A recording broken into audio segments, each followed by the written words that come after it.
The situation we have here is that these characters, and I refer to them as pests, right? What they are doing is destroying our country, but not on my watch. No street, no turf, no block shall belong to these cockroaches, right? It's no longer business as usual. Happy hour is over. If they don't fear God, at least they will fear Terminix. Have you considered how your methods could impact on pests across the country? I find we look after the rights of pests as opposed to the rights of the 1.3 million law-abiding citizens in Trinidad and Tobago. I wonder if Roach Ladden's son come here for Carnival, if you'll interview him, eh? But how can you defend one shot, one kill? What, you want me to throw a pillow at him? I didn't say that. No, well, if a roach jumps in front of you now, what will you do? Run. Oh, Jesus, Lord Father. Pests bothering you? Call Terminix at 672-5007 or 672-0042 or visit our website at terminix.co.tt for a free quote and consultation. Join our fight against pests.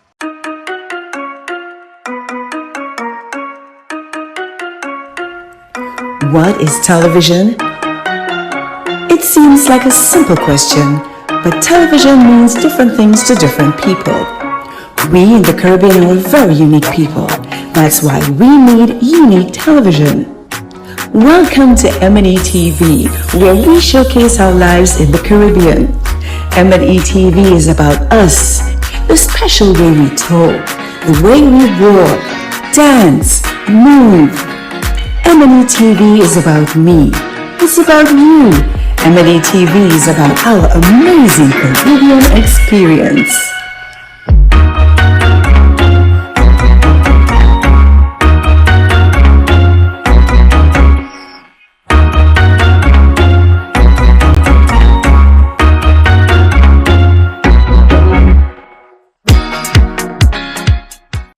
It's here at a newsstand near you. It's the Guardian Lucky Number Draw. Your daily chance to win $1,000 instantly when you purchase the Trinidad and Tobago Guardian. It's quick and easy for your chance to win. A unique number will be printed at the back of each Guardian newspaper daily. Purchase your Guardian newspaper, then join JW for the daily Guardian Lucky Number Draw, the winning number on just before the nightly news on CNC3. If the number drawn matches the unique number at the back of your Guardian newspaper, then $1,000 is yours.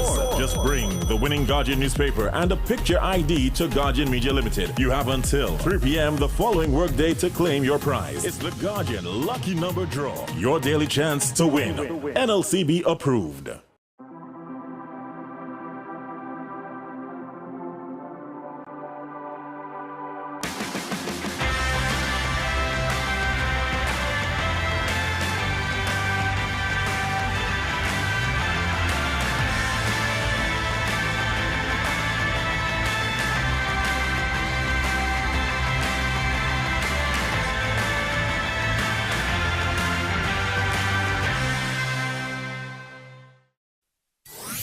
Are you at home feeling isolated? Don't worry, we will bring the world to you. The nation's first and leading newspaper, the Trinidad and Tobago Guardian, is extending a special home delivery for 30 days for just $99. Yes, for just $99, you can get the TNT Guardian newspaper, the fastest growing and most read newspaper, most credible and highest reader value, and voted tops for best publication by more readers than any other newspaper, delivered to your home. It's easy to subscribe to our home delivery. Simply call us now at 225-4465 extension 4274 and speak to one of our customer service representatives, and we will bring the world to you.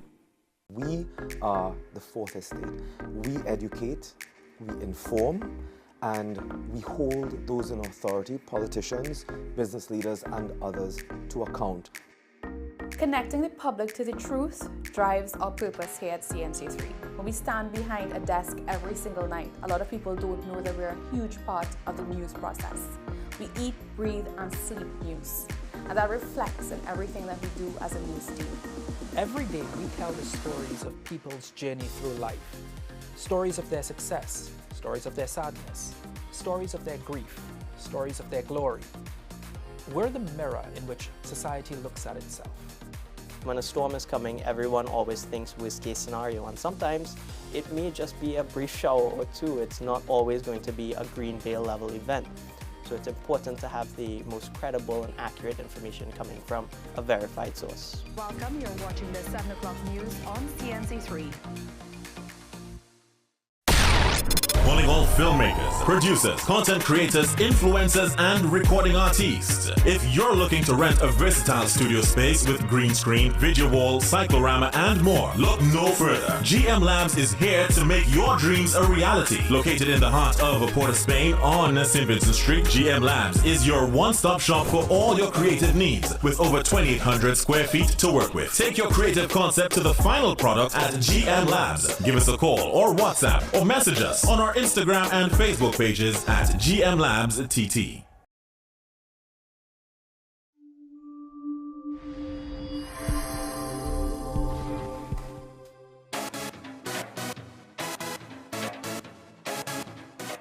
Everyone has a unique story to tell. Help us tell your stories.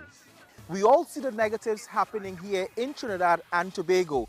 Let us begin the conversation with inspiring content. Targeting change. Inspire TT. Be the change.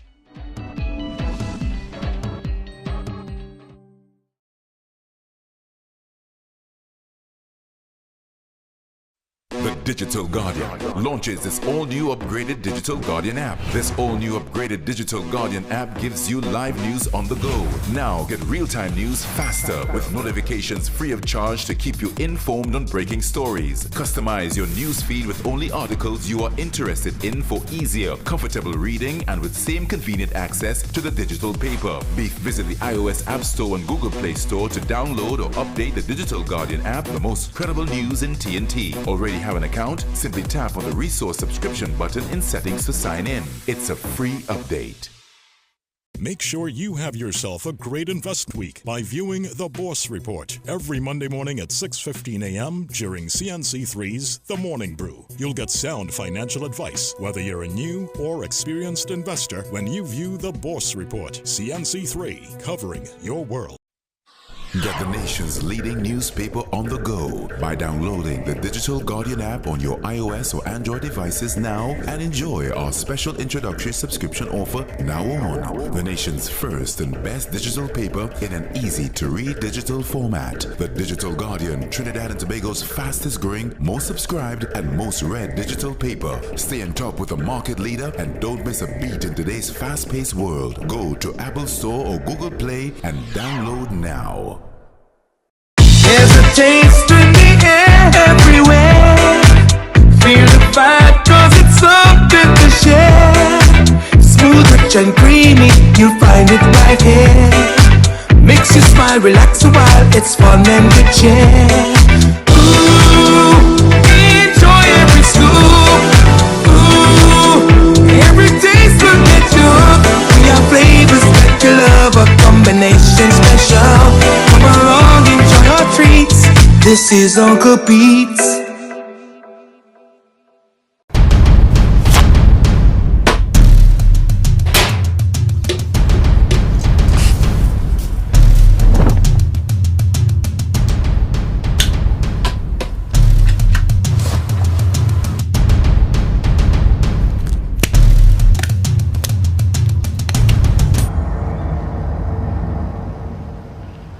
The situation we have here is that these characters, and I refer to them as pests, right? What they are doing is destroying our country, but not on my watch. No street, no turf, no block shall belong to these cockroaches, right? It's no longer business as usual. Happy hour is over.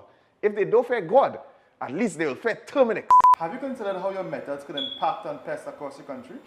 I find we look after the rights of pests as opposed to the rights of the 1.3 million law-abiding citizens in Trinidad and Tobago. I wonder if Roach Ladden's son come here for carnival, if you'll interview him, eh? But how can you defend one shot, one kill? What, you want me to throw a pillow at him? I didn't say that. No, well, if a roach jumps in front of you now, what will you do? Run. Oh, Jesus, Lord Father. Pests bothering you? Call Terminix at 672-5007 or 672-0042 or visit our website at terminix.co.tt for a free quote and consultation. Join our fight against pests.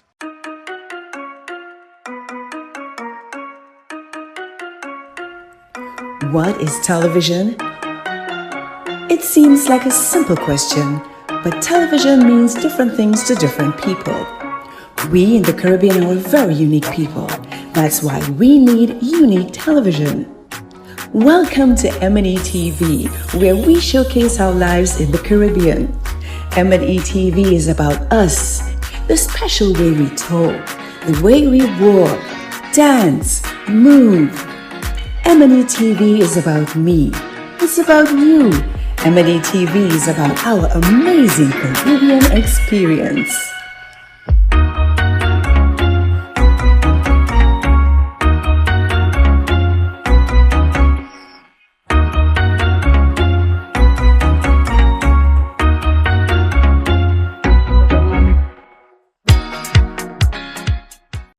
It's here at a newsstand near you. It's the Guardian Lucky Number Draw. Your daily chance to win $1,000 instantly when you purchase the Trinidad and Tobago Guardian. It's quick and easy for your chance to win. A unique number will be printed at the back of each Guardian newspaper daily. Purchase your Guardian newspaper, then join JW for the daily Guardian Lucky Number Draw, the winning number on just before the nightly news on CNC3. If the number drawn matches the unique number at the back of your Guardian newspaper, then $1,000 is yours. Just bring the winning Guardian newspaper and a picture ID to Guardian Media Limited. You have until 3 p.m. the following workday to claim your prize. It's the Guardian Lucky Number Draw. Your daily chance to win. NLCB approved.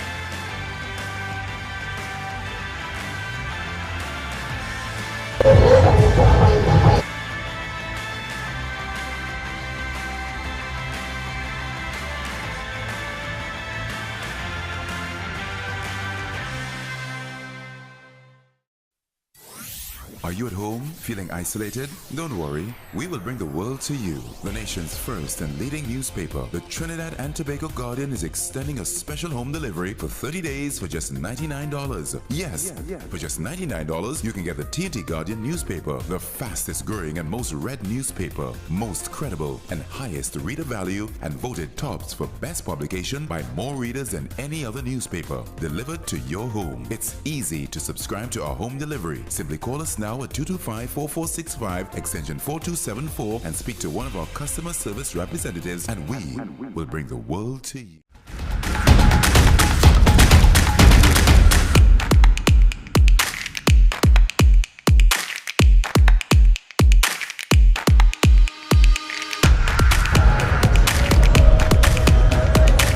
Good afternoon and welcome to the return, or the resumption rather, of the Ascension Invitational Tournament.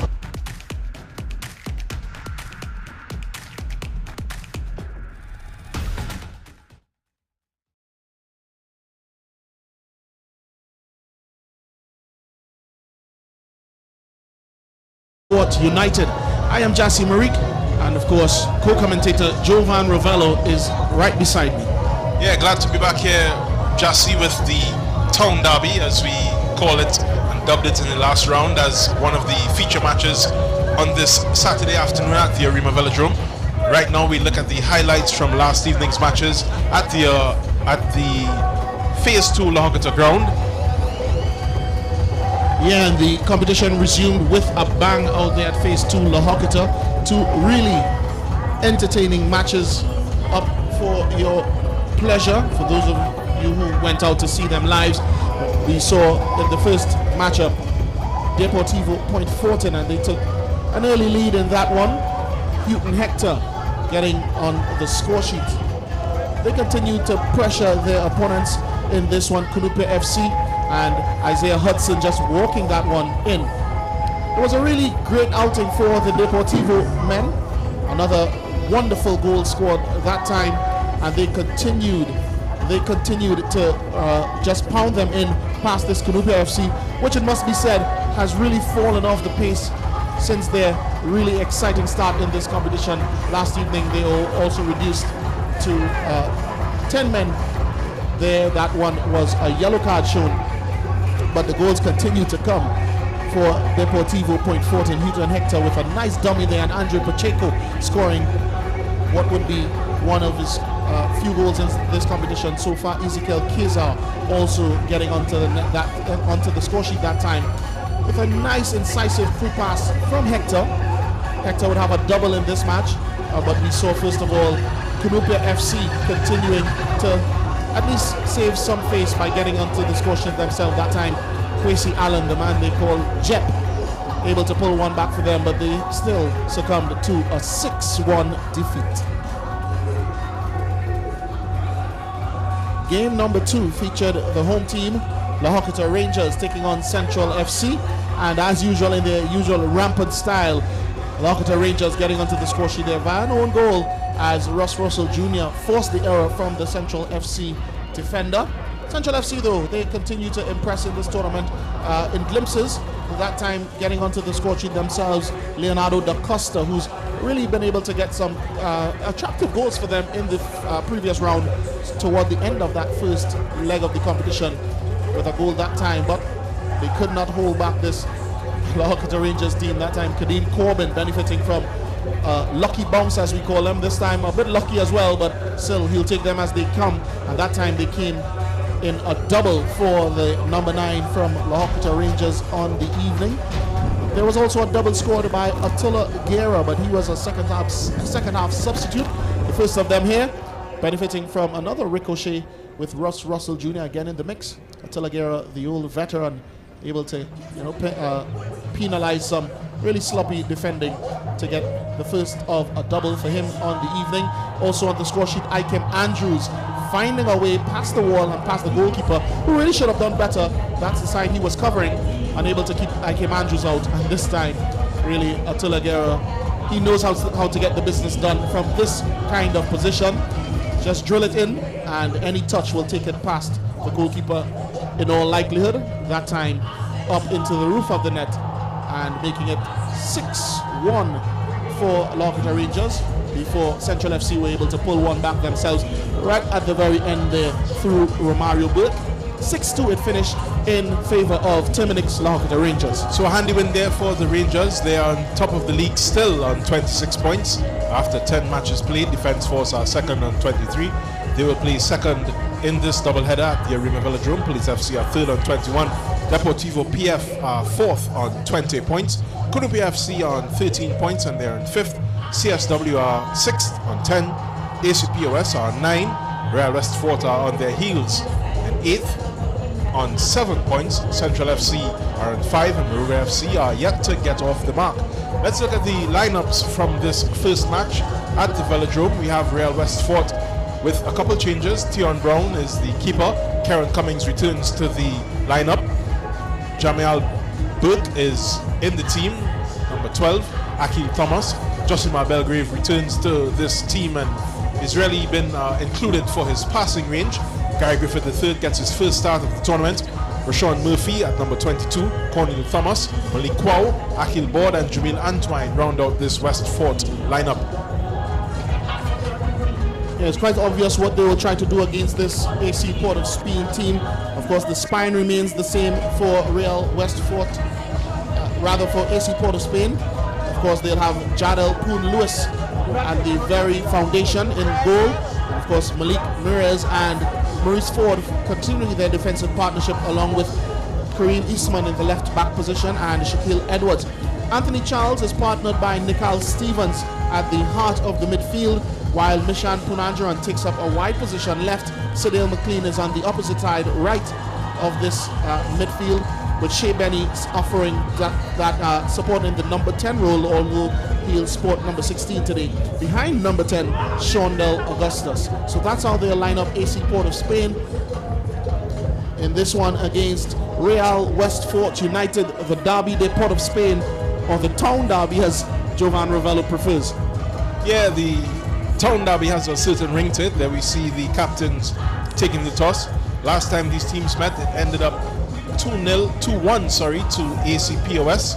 A couple beautiful goals there from Che Benny, and with the return of Karen Cummings to this lineup, you'll expect them to put on a better performance against this West Fort team, who are still matchup. It was Real Westport United that was the better team in the opening exchanges. They actually took the lead through Sean De Silva as we look there in the stands. Out of the lineup today is younger Poon Lewis, that's Jacques Poon Lewis, but he's accompanying his mother as they take their positions in the stand. Of course, they'll be looking on keenly both at the fortunes of Real Westport United as well as that of AC Port of Spain, as the elder Poon Lewis, Jardel, is in goal for AC Port of Spain. But just to complete the point, that in the first round when these two teams met, it was actually Real Westport United that had the better exchanges in the first 30 minutes or so. Sean De Silva put them ahead, and they should have gone even further ahead as we take a look at Gary Griffith III for the Real Westport team. And hopefully if they can turn that result around, which ended 2-1 in favor of AC Port of Spain coming from behind, that man that we just saw on screen, Gary Griffith III, will have to certainly be at the very top of his game this afternoon. Yeah, Westport tournament so far, and they really need to just put it together for a whole 90 minutes to win this match against their town rivals. As we wait the kickoff, AC POS will get us started. A couple changes throughout both teams. More so on the Real Westport side. Also changed their uniform, looking very fresh coming into this second round of the tournament. Quite defense force-ish, if I might say so, Jovan. They'll want to carve out their own identity as referee C.J. O'Brien gets us started. And already they are looking to pinpoint that man, Cedale McLean, who's really led the scoring effort for AC Port of Spain so far this season. He had a hat-trick in the previous round to go along with a double in one of the matches, and he's sitting quite handily in the goal scorers chart. And again, a lot will depend on him in front of goal today. Yeah, McLean cuts a very languid, sometimes very relaxed looking figure, but he's very much a fox in the box as he's shown in this tournament so far.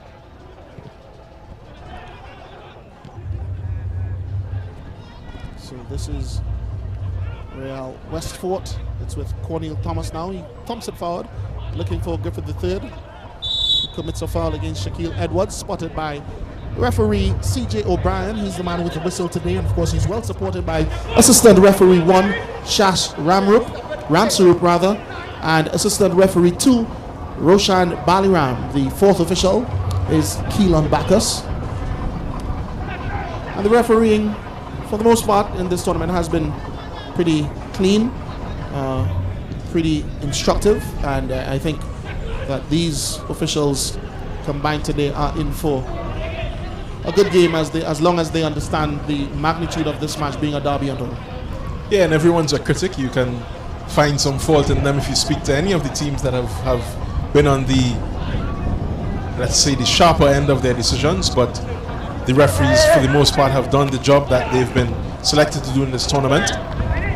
The players, of course, will have a better afternoon, you hope, on this lusher looking Arima Velodrome, which looks to have benefited as much from the break as we have, Justin. Certainly, Jovan. Of course, the last couple of days we've seen some really heavy rainfall in Trinidad and Tobago. It's still quite overcast, just about getting clearer as we see some trouble here for Poon Lewis, able to get that one away despite the oncoming pressure being put there by Akel Laborde. And yeah, I think the Arima Velodrome surface this afternoon looks as good as I've ever seen it, certainly as green as I've ever seen it, and hopefully it translates positively to what these players are able to produce for our viewing this afternoon. Yeah, certainly Westport would want to capitalize on all the promise that their team has shown throughout the first round. They have to get their season really going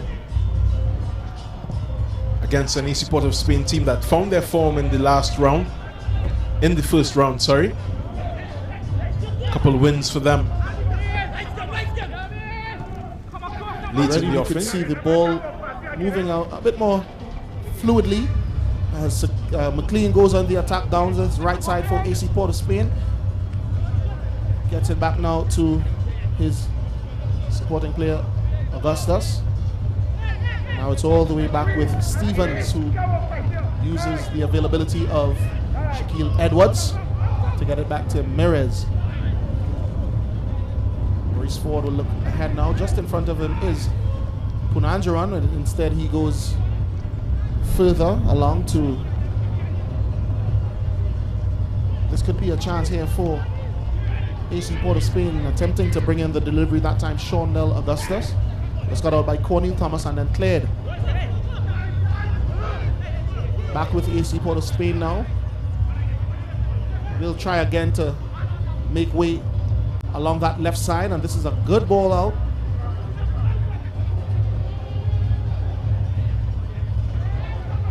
One back by Real Westford and brought forward by Rashawn Murphy. He tries to pick out his opposing flanker, Gary Griffith III, who just can't quite reel that one in. Yeah, and with the extra growth in the grass, we can have some bubbles. Different parts of this pitch, especially that far left wing, from the ACPOS perspective. Gigi the third, of course, in the starting lineup for the first time. He made a couple substitute appearances in the first round.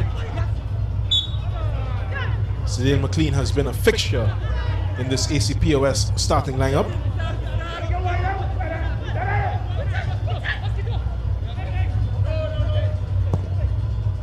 Stevens, great ball out to Eastman. Anthony Simple Charles is there, and by the way he plays, you can see why he has that nickname. Really uncomplicated. He does the fundamental things well.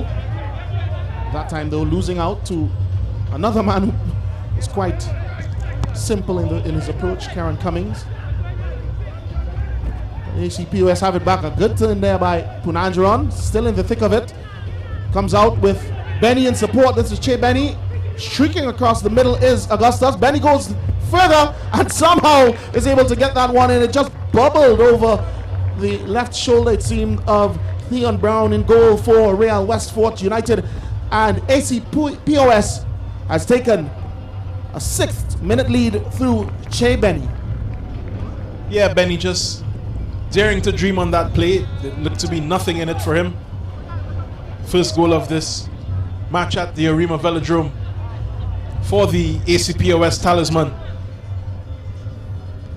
We see good work by Punanjaran, setting him loose. Easily past the first defender, and a deflection, just taking it past Theon Brown in the Westford goal for the first goal of this match. It's 1-0 to ACPOS. It looked to just flick off the boot of Akil Thomas, who was doing the defending there on that occasion for Real Westford. But I think that the relevant authorities will look back at that one and see it was a goal-bound effort by Benny, and therefore, in all likelihood, he'll be credited with the opening goal in this town derby this afternoon here at the Arima Velodrome. Yeah, and an earlier one for him than happened in the last town derby. Scored a late double to bring it back for ACPOS against what could have been considered the run of play. He did have a good game in that match, but really showed up at the end with two spectacular. Second one was more spectacular than the first, but the first one was certainly a very good finish from him.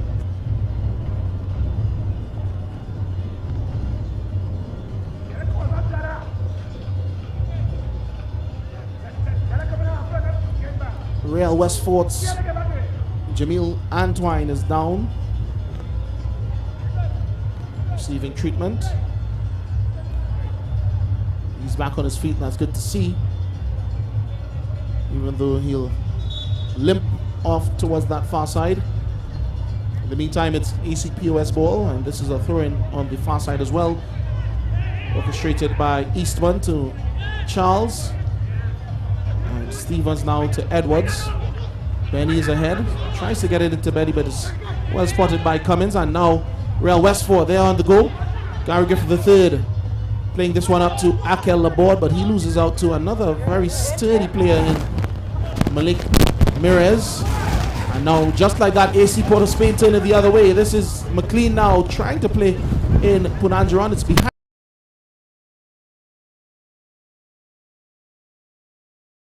Bring it forward now. Antoine. Left it a bit short there for Murphy, but... Or rather, that was Akil Thomas, but still they have it now through Murphy. Cummings.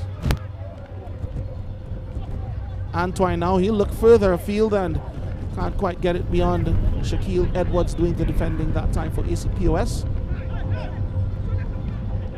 They quickly retain possession to Real Westfort. Antoine is trying to clip one over for the run of Murphy. Falls now to Belgrave, and he'll have a shot. Jadal Poon Lewis seemed to have it covered all the way. Just making absolutely certain. Yeah, the middle 3-4 Westfort stacked up on each other. Belgrave there just coming out of his reserved role to have a pop at goal. Wide of the target. It will be appreciated by Poon Lewis, who now recovers for the goal kick. Belgrave, of course, brought in for his passing talent, his passing range, as revealed to us before the match by the Westfort director.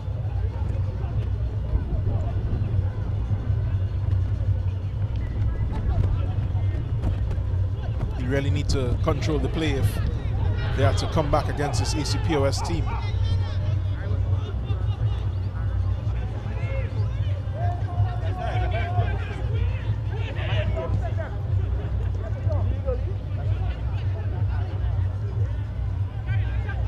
Westfort, this is Thomas.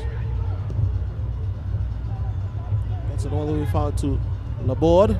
Somehow escapes his man. He has Gary Griffith III in support. He's after it now. Opposed by Shaquille Edwards and being urged to take on. Can't quite find a way. But it's still with Westfort. Could come all the way back to Griffith III though.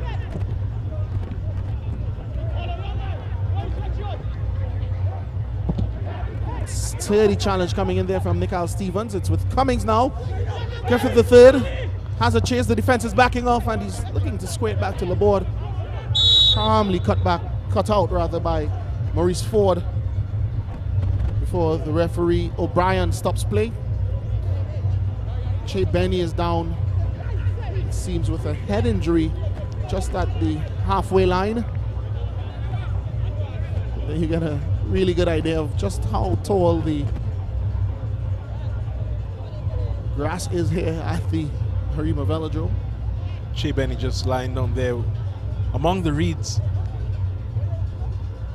Look to be lost in the surface, but I'm sure they'll appreciate more grass than they've had in previous weeks at this venue.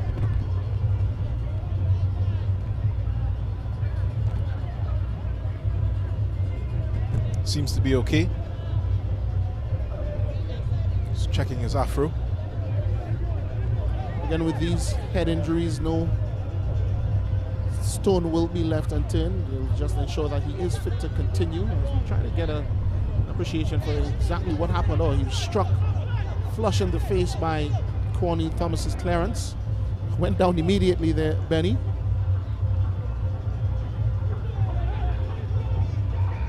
But he's back on to the field of play now, hoping to be a part of this AC Port of Spain move forward.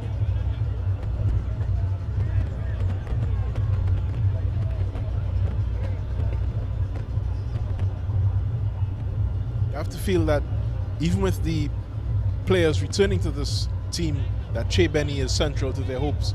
He has been a leader at the times that they've needed him. He's already on the score sheet, of course, scoring in the 6th minute of this match against Westfort.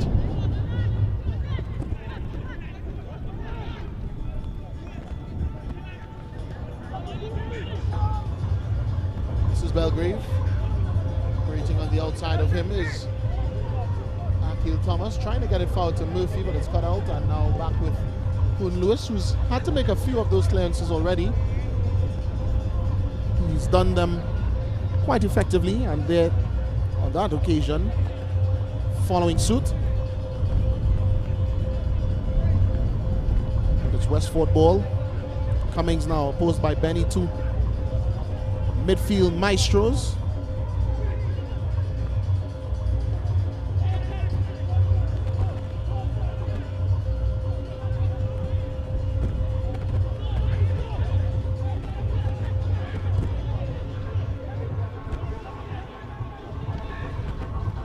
Good interplay there by AC Port of Spain, and they get it out of trouble.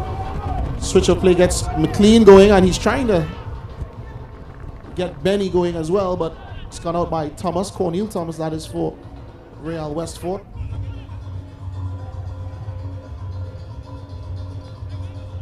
Another throw into the team in the lead into the 15th minute. This is Shaquille Edwards to Anthony Charles. Edwards back to Mirez.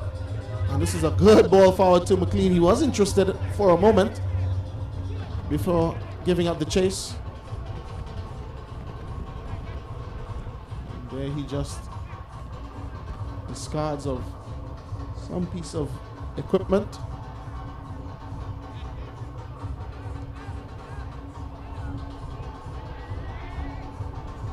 It's going to be a goal kick for Real Westford United. They trail in this one. Approaching the end of 15 minutes already played. They trail 1-0. That goal scored by Che Benny in the 6th minute. And they're looking for more now, AC Port of Spain with McLean. Thomas is in attendance. And so too Karen Cummings. It's off him. The final touch that offers AC Port of Spain a throw-in. Yeah, it's good to see Cummings still tracking back to help his defense out. He's known for his attacking prowess. Good signs early on for Westford from their captain. Here he is again, winning the ball in the middle and winning a free kick.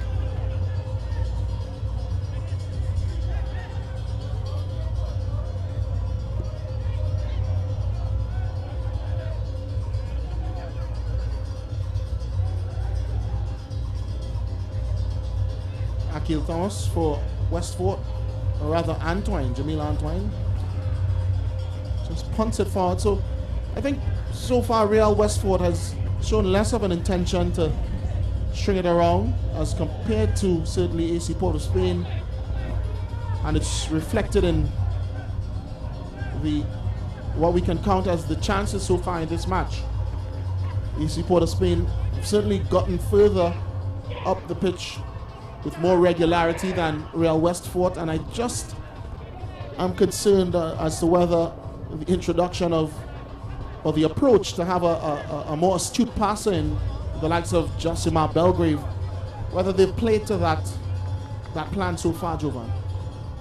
Yeah, I think they do have a couple implements in their midfield that can help them play better, but they need to work on retaining the ball a bit. Belgrave may not be ready for the hustle of these ACPOS players just yet. He was on the ball that time with just offering a soundboard, so to speak, for Griffith III, and here they come now. Cummings. And the offside flag, though, is raised on that far side. And that is assistant referee 2, Roshan Baliram. But certainly something to build on for Westford. They have tinkered, the professor has tinkered with his side for a lot of the first round. We're hoping to see a more settled formation, more settled style of playing from them.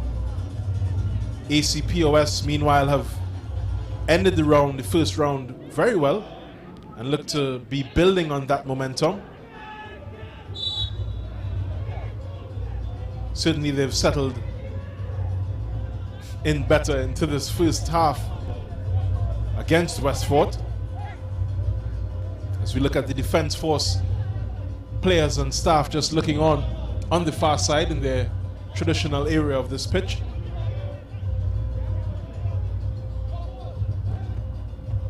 They will play Maruga FC in the second match of this doubleheader at the Arima Velodrome.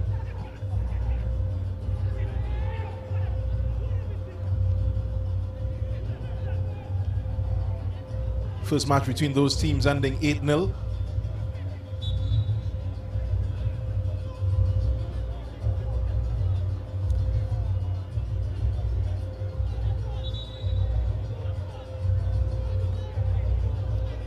That's Rashawn Murphy there.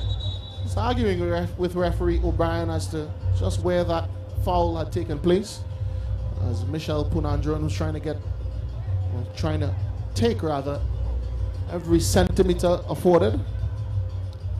Spotted now by Benny, who had that goal in the 6th minute. Can he provide something scrumptious enough that will also afford him an assist in this one? It's an outswinger. Good looking ball. All alone there was Nicole Stevens, and it seemed as though he just didn't expect it to come through. Unable to get a decisive touch goalward. And Real Westport United let off the hook. Yeah, a little more anticipation there. Could have made it 2-0. It was a very good ball, of course, from Benny. Marking by Westport has to be questioned. I think needs to be an inquisition into the way that they have defended so far in this first half as we approach the 20th minute. They'll have to defend again here. This is Maurice Ford. It's with Jabil Neptune now for the team in blue. Murphy scrapping away before it's eventually thumped upfield by Malik Kwao. One half of that Real Westport United central defensive pairing. Good dummy there by Benny. And Sean Del Augustus lays it through for Punanjaran. It's with Anthony Charles now, and back to Punanjaran. And a shot coming in from Stevens. Awkward for Theon Brown. He just did enough. Got his body behind it. Kept it out. Speaking of good work that time by Rashawn Murphy. Right up until the final ball aimed at Gary Griffith III on this near side. It's been a tough time so far for Real Westport United.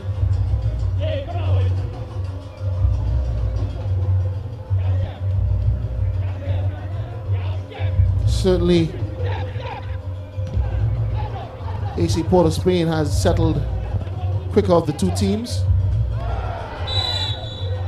But they found themselves in some trouble that time. Skewed clearance.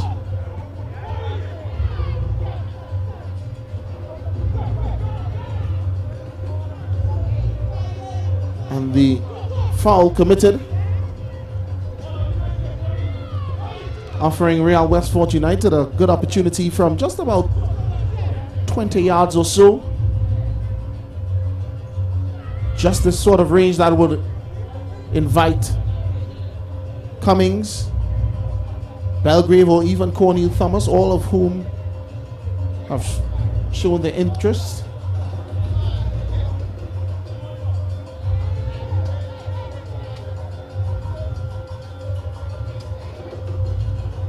At the end of that meeting, it looks to be Cummings taking his mark twice now. It's going to be Belgrave, and it's going to be an easy save for Poon Lewis. And what a great throw was that from Poon Lewis, and an even better collection by Sean Del Augustus, but he had started in an offside position.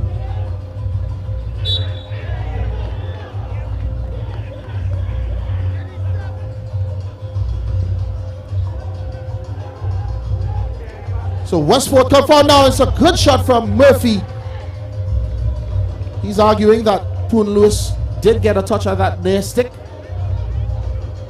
Neither referee O'Brien nor assistant referee Baliram could corroborate. As we look one more time on the volley there, Murphy into the side netting. So their first real clear-cut chance, and a chance to restore parity in this one, but unable to do so. As we see the Saturday afternoon crowd, it's good to see the youth taking the opportunity. I'd wager anything, Jovan, that most of them have gotten here on bicycles, homemade. Yeah, good old boy days. Coming out to see some upper level football, a little higher than they would play normally. But hopefully, certainly as high as they can potentially get to with the right approach and attitude. Yeah, good opportunity for them to see some good football here today as well. To understand different elements of the match. One of those players with certainly a higher knowledge of the game, Che Benny, stands over this ball for ACPOS. They have a lead in this match as we approach the 25th minute. This ball from Benny is flat, straight into Tion Brown. Handled that one expertly. Good service out. Gary Griffith the third with a good flick back, and that's a good piece of skill there from Akel Laborde, apologies.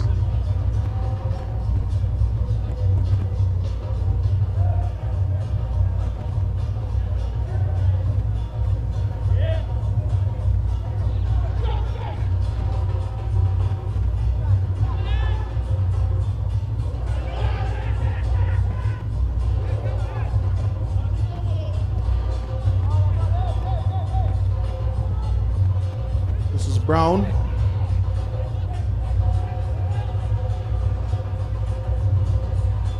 Well marshaled that time by Eastman. Certainly wins the throw-in for AC Port of Spain. Now he's back with Kun Lewis. Mirez takes it off of his toes. Looks to play it forward towards Shonda Augustus. And here come AC Port of Spain again. This is the man Skemp. Sadale McLean. Across to his left is Benny. Tried to be cheeky. Still with it, Benny, and it's still up there for AC Port of Spain. Booted away now. And Real Westford United can bring it forward. This is Cummings looking for Griffith III. Good first touch. Turns it around the corner. Akel Laborde. He'll have to be stronger than that. He is to get around Mirez. And then his cutback just past every blue shirt. Comes back in now. This is Josimar Belgrave. Good hold up play. Anthony Charles is there, and Belgrave. Cross is cut out calmly by Ford before Eastman just puts it out of play so that the man on this near side, Shaquille Edwards, can receive the required treatment. He would have gone down in the earlier play, sliding challenge, which he seemed to avoid. But on this evidence, he looks to have been caught.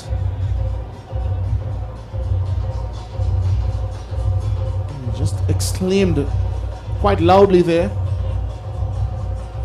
kind of hinting that he's in a lot of pain.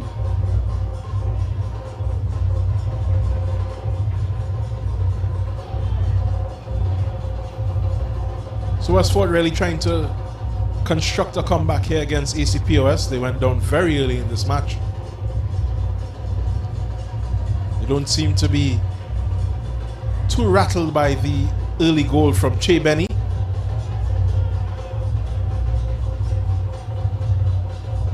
They've had to battle for every point that they've gained in this tournament so far. Meantime, this looks like it will certainly be the end of Edwards' afternoon, as he's carried off on the stretcher. AC Port of Spain does have one player warming up on the far east of the ground, and it looks like Sion Thomas might be the replacement introduced for Edwards on this right side of the AC Port of Spain defense.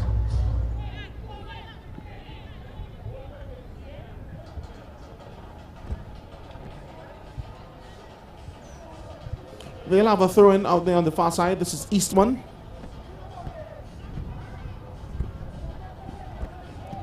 Supporting him now is Charles.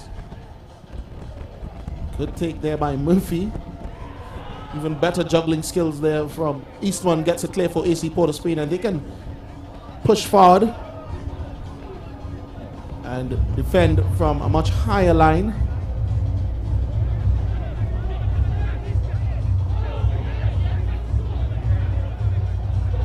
And now it's Cornel Thomas.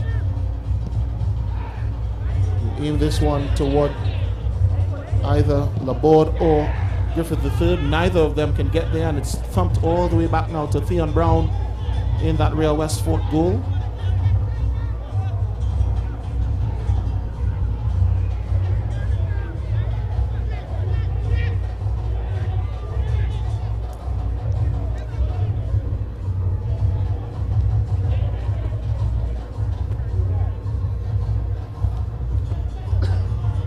Meanwhile, just down below us, beneath us in this commentary position, the medics continue to work on Shaquille Edwards.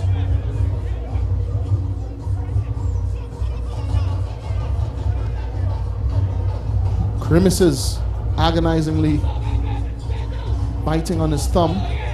AC Port of Spain yet to replace him, and that's a late challenge coming in there by Laborde. He'll be shown the first yellow, it seems, of this match. Yes, he is, for a late challenge there on the man that's down, Malik Mirez.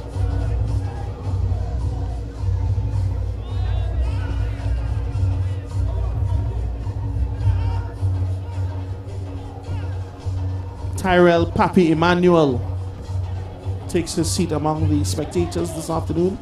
So we look at one more time that challenge. It really was late. Caught Mirez high on the boot, and rightfully so. Laborde is shown yellow.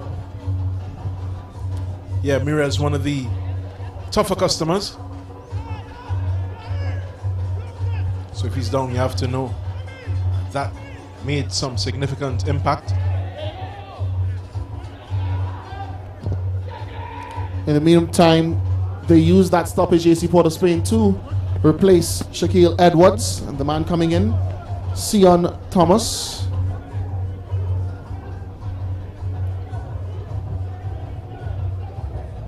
As we get a glimpse there, as well as the tournament's leading goal scorer, bottom left of your screen, Jamil Boatswain of the Defense Force, perhaps sending or reading some last-minute instructions on how to get goals number 10, 11, or 12 in this one, in the match that's to follow. The Defense Force taking on Maruga FC.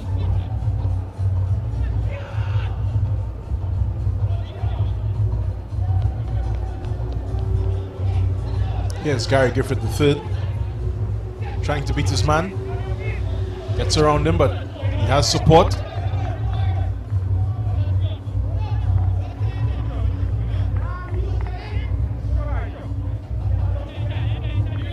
So that early injury to Shaquille Edwards has forced a bit of a shuffle in that back line. As we see, Mirez has seemed to come across to the right of defense, in that right back position, and Thomas has slotted into the center back position. Port of Spain come forward now. This is Benny. Releases Shondell Augustus. Augustus is all alone against Brown, and again that bubble. He has a second chance and tries to clip it over the top of the retreating Real Westford United goalkeeper, unable to do so. It's into the side netting, and that is, Jovan, certainly a chance going a-begging. Yeah, I think with a bit more concentration, he could have even passed it in that sequence. Certainly should have hit the target here. But let's just see that bubble. Just as he was about to take his shot, he had a second bite at it, and as the man arriving there was McLean. And again, had he had the composure, the vision, to see that McLean was perhaps in a better position might have been able to pick out a pass that would have made the score 2-0 in favor of AC Port of Spain. Yeah, I think if he sees that after the match, he'll know that it was chance gone begging. As Gary Griffith III approaches for Westford. This ball is high and wide of the AC POS goal from Gigi III, the number 11 on your screen right now. In his first start for the team, just settling into this new role. He's played all his matches on this left side of the West Fort attack. Played a false nine for a short period. Certainly needing to up his numbers in this tournament to really make an impression. Jassy. Yeah, well, it all starts with appearances, and the more he plays, certainly the more confident he'll become. Not at all that he lacks confidence. We've seen a couple really nice touches, good innovations, good combinations with the players around him. Perhaps, though, he needs to find himself a little bit higher up the pitch to be a little bit more effective in the attack, with a bit more regularity. Meanwhile, this is AC Port of Spain. It's with McLean. Speaking of effectiveness, that's a good ball over the top, asking Mirez to track it down. He does so now. Cornel Thomas is beaten and left for dead, as they say, before Griffith comes back to do some defensive work. No foul, says the referee, and Cummings just gives this one away to McLean. He's trying to lift it towards the back post where Augustus is located. Still alive for AC Port of Spain, but Akil Thomas should be able to clear now, and he does so. But it's with Eastman, who recycles possession. Maurice Ford. Stevens now all the way back to the substitute, Cian Thomas. And he's asking Mirez again or rather McLean, to go after this one, but it's overhit and out for a throw-in to Real West Fort United. 35 minutes gone, approaching the 36th, or the end of the 36th. It's AC Port of Spain 1, Real West Fort United 0 in the Ascension Tournament of Trinidad and Tobago Round 2.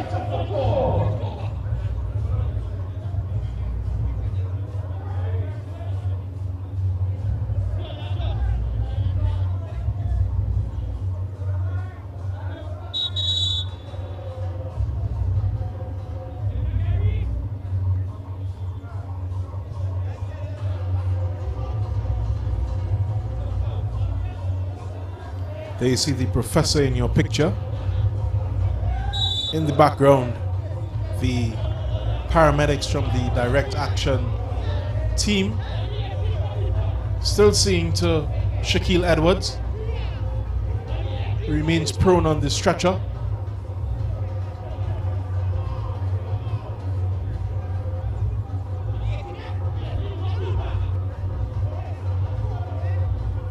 Physio doing everything he can to get him back, or at least comfort him. This ball is from Cummings to the last post. It's cleared by AC POS, recovered by Benny. It's a good ball into open play. There's a flag up. It's the second such breakaway for Augustus. This time he does get it into the back of the net, but not before the offside flag and the whistle had gone. But certainly Real West Fort United would want to address their proclivity to push numbers forward and be hit on the counter-attack. It's the second time, as mentioned, this has happened. And with a team possessing the qualities of AC Port of Spain, that's not a risk you should be prepared to take. And here they are again. Benny just sidesteps his man, the defender stepping forward, perhaps a bit too early. Gets it now to Augustus. He'll have a third bite, and this time he's over bar. Shondell Augustus, the man in your picture. The third time we thought would have been lucky. Instead, he leans back a bit too much and puts his effort over bar. Yeah, certainly nowhere to hide for Shondell Augustus. This was the best of his three opportunities, you have to think. was onside. All he had to do was pick a side. Either side of Brown would have done the trick. Instead, he went over and above the Brown and the crossbar. Scoreline remains 1-0 in favor of AC Port of Spain. Rashawn Murphy has made a switch over to this near side. Gary Griffith III has gone over. This is Akil Laborde, still in there. Anthony Charles, though, astute defending. Michel Punandron gets it out to McLean, biting in his Jamal Burke, as they say. He only concedes the throw in to AC Port of Spain. So on the balance of play, AC Port of Spain should be leading by at least 2-0. At least they should have been up 3, given some more sharper finishing. This ball is to Benny, though. He's been sharp so far. Oh, and just going wide. Well sized up there from Che Benny. Looking for that first post to beat Tion Brown. His head is in his shirt. He had eyes for that first post. I get a feeling as though he was looking or waiting an offside whistle. It didn't come. He had every right to put that on target.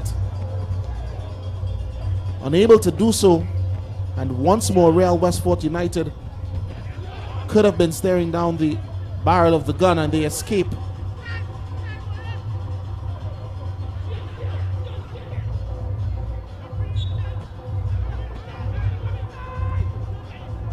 This is Benny now, nods it toward McLean, but it's cut out by Jamal Burke. And that's a stretch there from Jamil Antoine on Michel Punandron. The Trinidad and Tobago international feeling the hurt. And we all know, Jovan, that these materials used in the cleats these days don't offer a lot of protection. No, certainly it's some very thin boots. It's a far cry from the Copas of yesteryear. Oh, certainly. Still the preferred choice by many a midfielder and defensive player these days.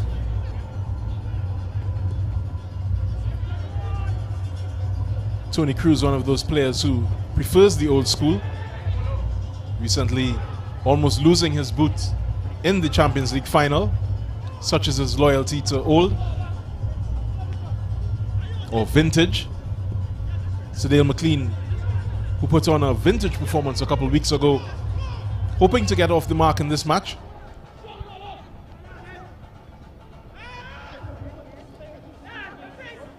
So the ball just bubbling around. McLean will go unpunished for what looked like a show of the studs, but it's Benny now. Tries to turn it around the corner, but it's cut out by Antoine, and this is his second such tackle. He'll be cautioned this time, having gone in really rashly against Michel Punandron just a couple minutes before. This time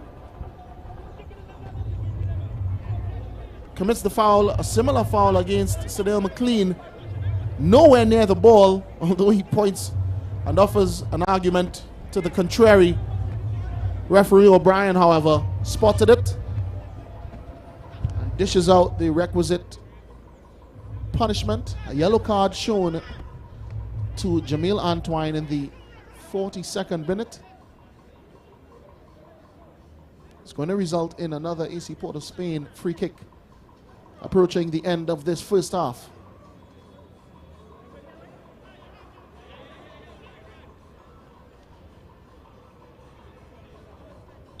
Benny again, we saw an earlier delivery, seemed to startle Mikhail Stevens. He's in there again, but this is Thomas, Sion Thomas, before Theon Brown is able to get his fist to it.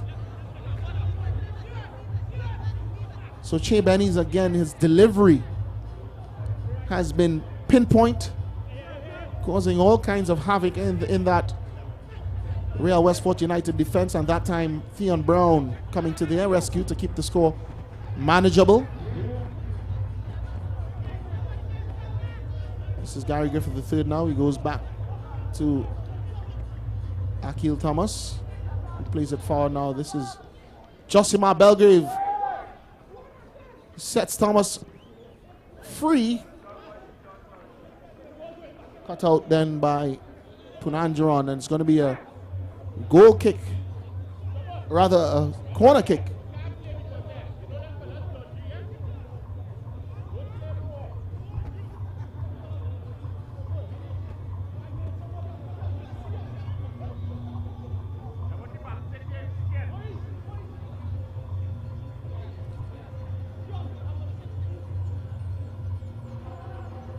Rashawn Murphy stands over the corner kick for Real Westport United.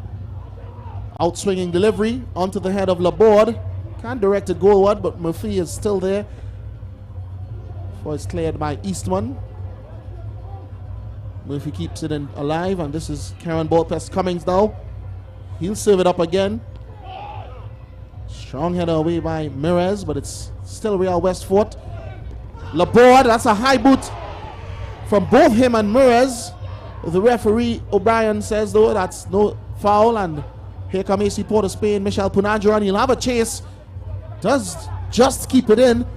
Good ball in towards Augustus. He lets it roll. So does Brown. And Cornel Thomas will clean up the crumbs here for Real Westport United. So from a penalty shout on one end, the AC Port of Spain team goes right up the other. And a good cross using the outside of the right boot there from Michel Punanjaran goes a begging. Augustus thought about putting himself in, pulled out at the last moment. It threw Brown off, but still AC unable to capitalize. 3 minutes have been added to the end of this first half. As we see Gary Griffith III now goes to work, and he penalty. A late challenge there by Stevens after some fancy footwork from Gary Griffith III. And right at the very end of this first half, Real Westport United have a chance to set the record straight. Gary Griffith III, oh look at that. Just ghosts past Mirez, and coming in late there's Stevens. No doubt about it in the mind of referee CJ O'Brien, and certainly no doubt about who will oversee the resulting spot kick. It's going to be Karen Ballpest Cummings, the captain, the astute leader of this Real Westport United outfit. And boy oh boy, wasn't that something to behold there from the Real Westport number 11, Gary Griffith III.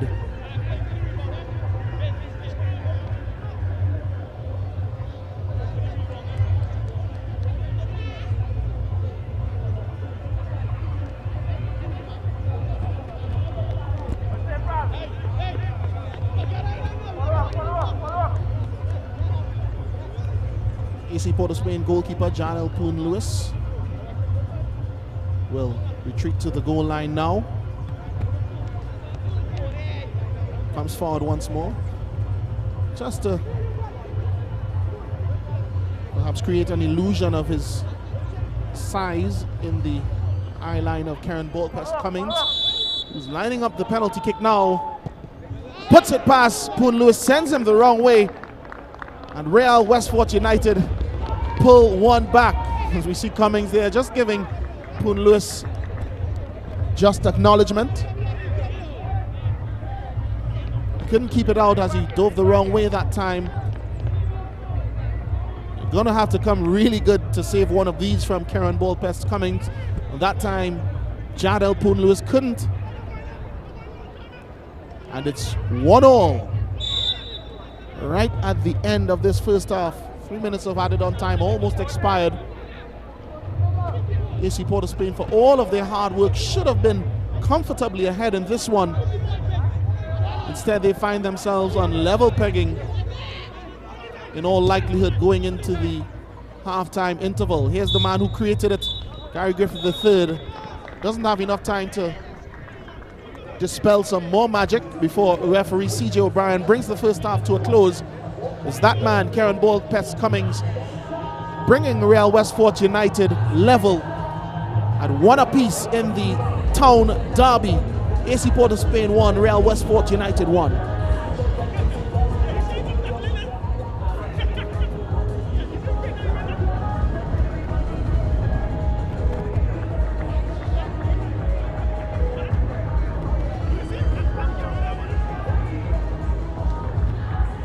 So it started off as a feisty affair.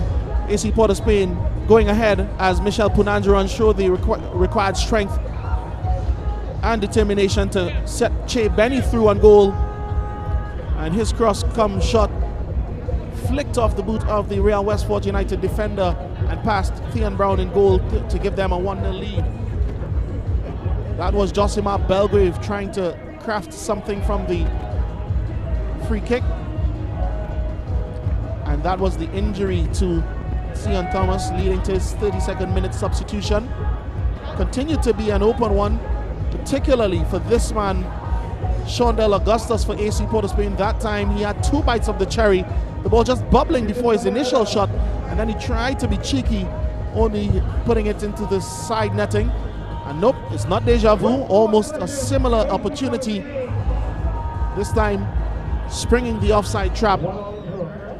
Or so he thought, before it was pulled back by referee, or assistant referee rather, Shash Ramsarup. And then Augustus had yet another opportunity. That one, he seemed to just leave it behind him on his first touch before hitting it over bar. And Che Benny, the man who has been so involved for AC Port of Spain, also with a good opportunity. The tackles continue to fly in this derby of Port of Spain.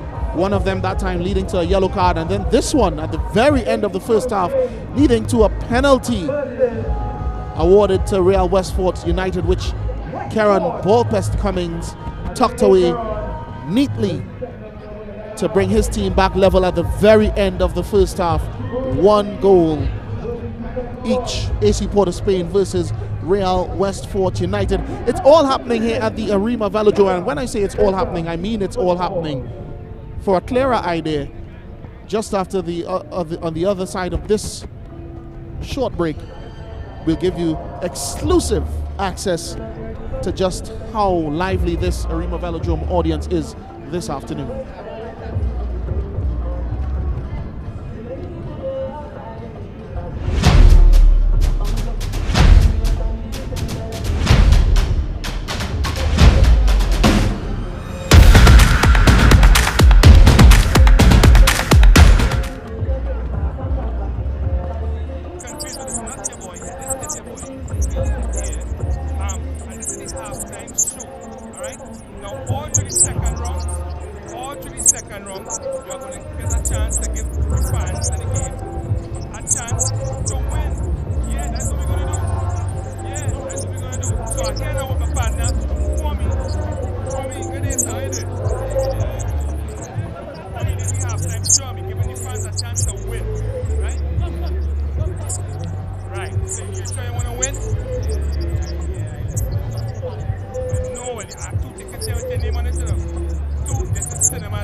The situation we have here is that these characters, and I refer to them as pests, right? What they are doing is destroying our country, but not on my watch. No street, no turf, no block shall belong to these cockroaches. right? It's no longer business as usual. Happy hour is over. If they don't fear God, at least they will fear Terminix. Have you considered how your methods could impact on pests across the country? I find we look after the rights of pests as opposed to the rights of the 1.3 million law-abiding citizens in Trinidad and Tobago. I wonder if Roach Ladden's son come here for the carnival, if you'll interview him, eh? But how can you defend one shot, one kill? What, you want me to throw a pillow at him? I didn't say that. No, well, if a roach jumps in front of you now, what will you do? Run. Oh, Jesus, Lord Father. Pests bothering you? Call Terminix at 672-5007 or 672-0042 or visit our website at terminix.co.tt for a free quote and consultation. Join our fight against pests.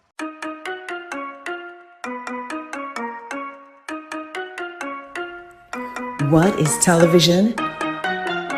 It seems like a simple question, but television means different things to different people.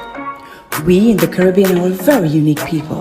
That's why we need unique television. Welcome to M&E TV, where we showcase our lives in the Caribbean. M&E TV is about us, the special way we talk, the way we walk, dance, move. M&E TV is about me. It's about you. M&E TV is about our amazing Caribbean experience.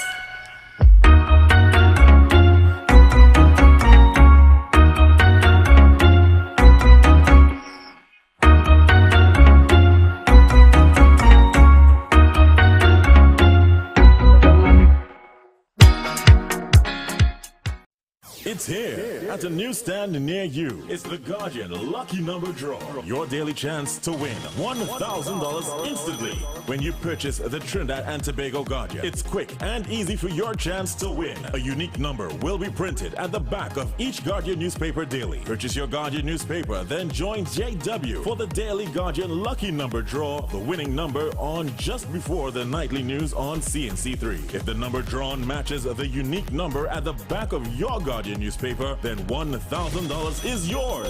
Just bring the winning Guardian newspaper and a picture ID to Guardian Media Limited. You have until 3 p.m. the following workday to claim your prize. It's the Guardian Lucky Number Draw. Your daily chance to win. NLCB approved.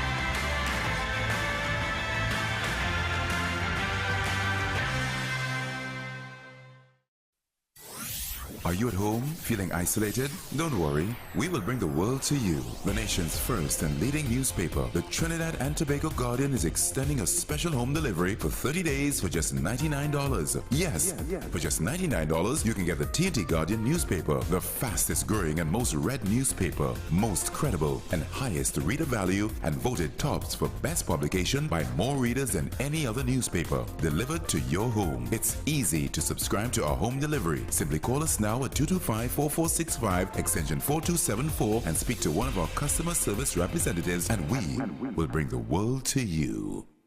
We are the fourth estate. We educate, we inform, and we hold those in authority, politicians, business leaders, and others, to account. Connecting the public to the truth drives our purpose here at CNC3. When we stand behind a desk every single night, a lot of people don't know that we're a huge part of the news process. We eat, breathe, and sleep news. And that reflects in everything that we do as a news team. Every day we tell the stories of people's journey through life. Stories of their success, stories of their sadness, stories of their grief, stories of their glory. We're the mirror in which society looks at itself. When a storm is coming, everyone always thinks worst case scenario, and sometimes it may just be a brief shower or two. It's not always going to be a green veil level event. So it's important to have the most credible and accurate information coming from a verified source. Welcome, you're watching the 7 o'clock news on CNC3.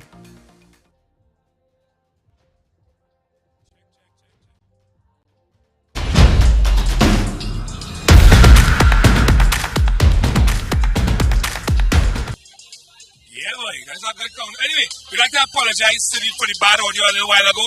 Alright, we seem to have sorted it out now. Yes, folks, this is the halftime show. This is where we're giving the fans a chance to win. So win. You come to Ascension League, halftime, you must get something. So my boy here is Kwame. Kwame was answering me some questions before, and they didn't get to hear it from me. So that's to get to do it all over again. So your first question was, what's the name of the team out there? The two teams out there? Yeah, Deportivo and Westford. Alright, Deportivo and Westford. And where are the three teams from? Well, Deportivo and I think the next one from Deportivo too. You think or you sure? Make sure. I think. I ain't too sure. You ain't too sure? I can't put my head on a block. Oh, so which one is supporting then? Yeah, Deportivo. Oh, so you ain't care about Westford? Nah, I mean 2K about Westford. So alright, so you got 2 out of 2 so far, right? Yeah. Third question. Try to make up play a game last night against Nicaragua. What was the score then? 2-1. In who favor? Nicaragua. This one get through that 3 so far. Last question, and the tickets is yours. Last question. 2 tickets, courtesy Cinemas 8. Caribbean Cinemas 8. You can go watch any movie you want. Last question, and it's all yours. You ready for it? All or nothing? Good. Last question, brother. What is the score of the game outside here watching it? 1-1.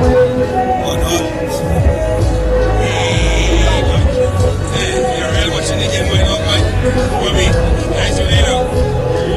Yeah, tell your friends that they come out and they can win something here. Alright, and hey, as the teams walk back out, listen, you have going on it. Come on, and you could win. Alright, until the next time, this is the halftime show. We out. There we go.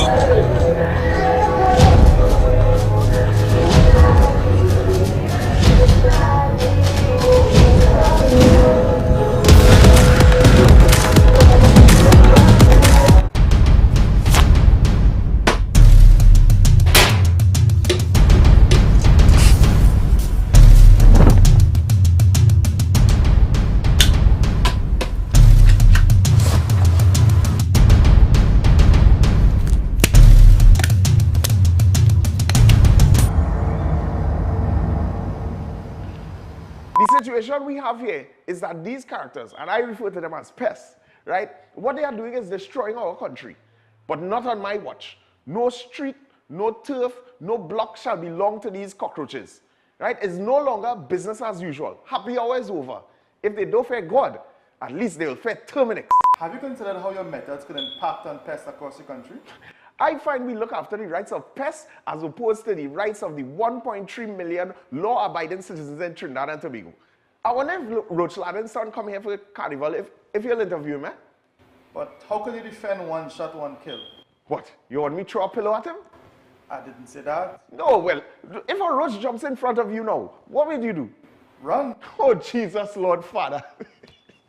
Pests bothering you? Call Terminix at 672-5007 or 672-0042 or visit our website at terminix.co.tt for a free quote and consultation.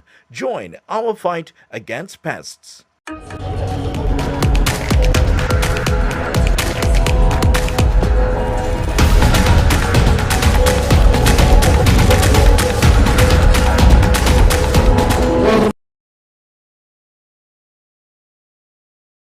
Tobago, the first match of a Saturday afternoon doubleheader. Real Westford United won, and the team on screen already back out for the second half. AC Port of Spain won. The goal scored by AC Port of Spain's Shea Benny in the 6th minute and responded to via a penalty won by Gary Griffith III and scored by Karen Cummings in first half added on time. It leaves all to play for between these two teams in the Derby de Port of Spain, or the Town Derby, as co-commentator Jovan Ravello prefers to refer to it, in this second 45. It has its implications in the standings. AC Port of Spain, they ended the first round in better form. A loss in their final match of the round, but they had 2 wins in a row before that to make it 2 wins in their last 5 matches of the first round. Whereas for Real Westfort United, they had 4 defeats on the trot.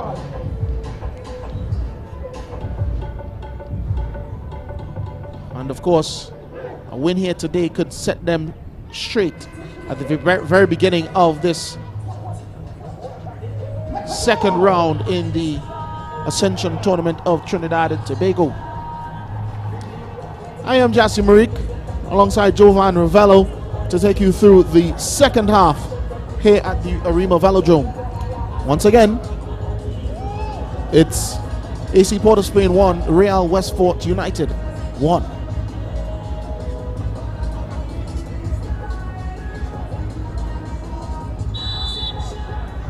And there we have kickoff.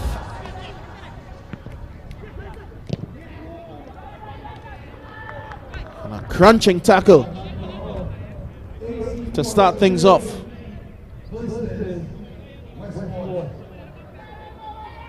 Westfort through in. This is Akil Thomas.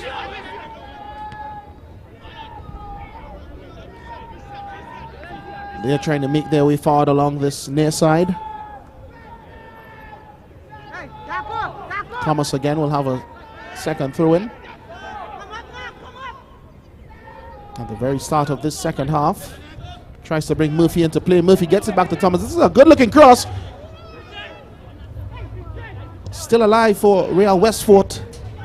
And then just squirms harmlessly back to AC Port of Spain goalkeeper Jadel Poon Lewis.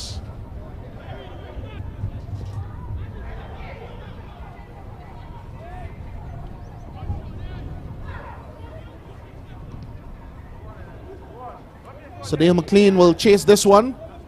Not much to aim at, but he does deliver a cross which is turned away. And Gary Griffith III on that far side can't keep it in.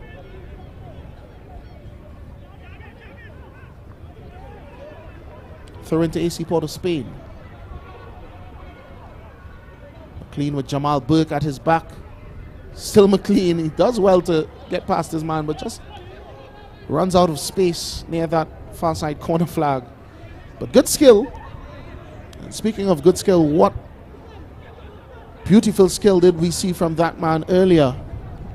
That one Real Westfort United, a penalty kick at the very end of the first half, converted by Karen Ballpest Cummings.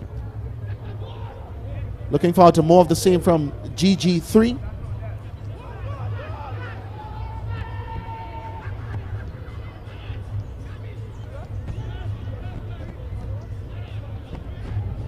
Here he is now, but they maneuver around him. This is Mirez floating this ball forward. It's at the feet of McLean now. Good touch. Turns his man around. McLean still in. Turns Burke again and cuts in nicely before the intervention of Kwao. And Real Westfort United bring it forward now. Charging forward is GG3. On the inside of him is Josimar Belgrave. A neat touch around Maurice Ford. Belgrave! And that, ladies and gentlemen, is 2-1 in favor of Real Westfort United. Josimar Belgrave, it was said at the very start of this match, was brought in for this kind of impact. And he races towards the professor, the man with the plan. Run Laforet. It's all smiles down at the Real Westfort United bench. Great pictures of your Westfort supporter. Unity on the bench. Good assist there from GG4 to put in Belgrave. GG3, sorry. Well tucked away from Belgrave. Good finish to put them in the ascendancy. Real Westfort, as we see the Duckman marshalling the troops here at the Arima Velodrome. Out of costume, you may not recognize him. Here they come again. This is Laborde. He has Mirez for company. Just entices him to make the challenge. Still going Laborde. Just showing it. And then taking it away from Mirez. His ball comes across now to a shot from Akil Thomas. Akil Thomas rather. It ricochets off Eastman. And out for a Real Westfort United throw-in. Or is it rather going to be a corner kick? So they are energized at the very start of this second half. Real Westport United, a goal at the very end of the first. An inspired team talk, we would imagine. And then a goal to start things off at the very beginning of the second half, courtesy the man on the ball, Josimar Belgrave. And it's 2-1 in favor of Real Westport United. Well, we were told that they had meetings and several conversations during the break. Westport, they have been up and down in their form this tournament so far, but they're on top in this roller coaster of a match against ACPOS. A grudge match, so to speak. Last match between the two of them ended 2-1. Very engrossing match here as we enter the 50th minute at the Velodrome. This ball is cleared by Westport. It was scrambled, but ACPOS, Westport come again. This ball is across, and oh! Opportunity there for Akel Laborde to find Belgrave. Looked to have gone for goal. Ball eventually going into touch. But it's all coming apart for ACPOS. Laborde with options in the box. It's a bit of a let-off there for ACPOS, it has to be said. Yeah, it must be said. And perhaps he should have gone to ground after the lunging tackle from Malik Mirez, who doesn't at all look comfortable on the right side of defense. He's been shifted out there to cover for Shaquille Edwards, who was substituted in the first half with an injury from his usual central defensive position, Mirez. And that time he found himself on the wrong side of Akel Laborde as he stormed to goal and just put in a really desperate tackle. Laborde thought about going down, realized he still had the opportunity to perhaps find the far corner or even Belgrave. He opted for the former and was unable to do so. It very easily and very quickly could have gotten out of hand for AC Port of Spain had that chance gone in. Instead, though, it's Shea Benny with a chance here for, or looking to craft a chance for AC Port of Spain. We've seen two very good deliveries in this first half. Another just inviting an AC Port of Spain head. Instead, though, it's Cornel Thomas to get it away. And AC Port of Spain trying to send it the other way. Sadale McLean, though, can't keep that one in. Yeah, McLean asking for the inside track on his defender. Here's your goal scorer on the picture, Belgrave. Brought into this Westport starting lineup to great effect. Controls again, just loses out to the man called Simple. It's good football here coming forward for ACPOS, and it's cleared by... That's Akil Thomas tucking in from his right back position to cut out a cross there from Sean Del Augustus, a man who had his own chances, at least two of them in the first half, which went unpunished. In the meantime, though, it's the end of the evening for Nikal Stevens in the heart of that AC Port of Spain midfield. The player being introduced in his stead.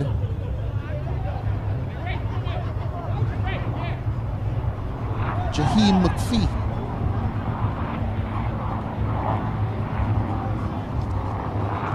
So an early second half substitution as AC Port of Spain looked to address the scoreline. As Shea Benny with a corner kick right onto the head of the free man Mirez.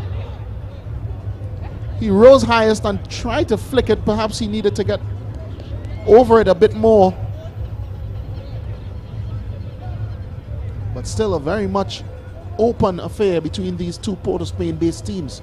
Yeah, Cornel Thomas just asking Malik Kwao to keep his intensity up, his concentration. That was in effect a very free header for Mirez. Could have undone all the hard work they've done so far.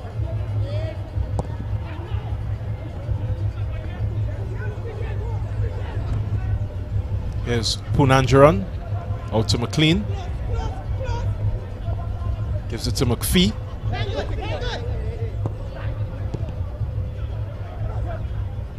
It's Pest. Finds Belgrave. This is out to Gigi the third. Just moved off of it by Merez.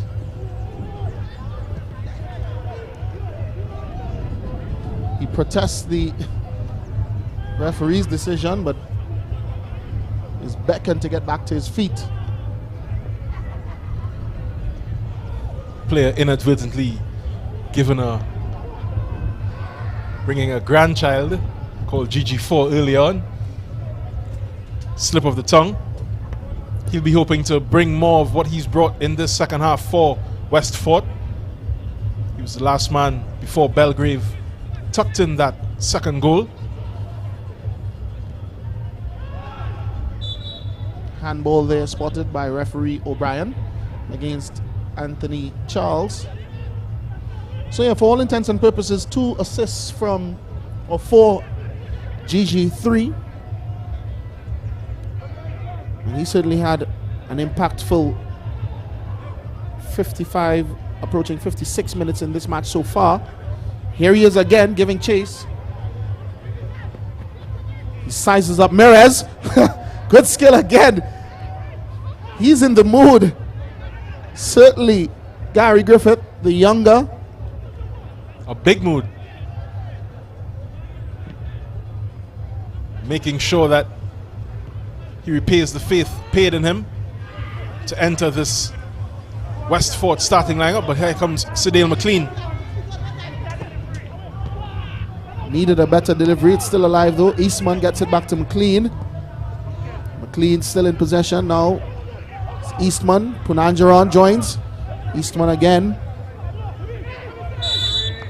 And he's brought down by Karen Ball Pest Cummings, who offers a hand of apology. But I wonder if perhaps after this free kick we can have a look at that bit of skill one more time. Before that though, this is what led to this free kick. Che Benny stands over again. He's been able to whip them in invitingly, and this one another inviting ball met by Cody Thomas. Cedale McLean, his shot is blocked. Gary Griffith III now gets it to Belgrave. He can't get a handle. He's back with Benny. Benny looks to clip this one out and asked Augustus to run onto it. He commits a foul though against Jamal Burke.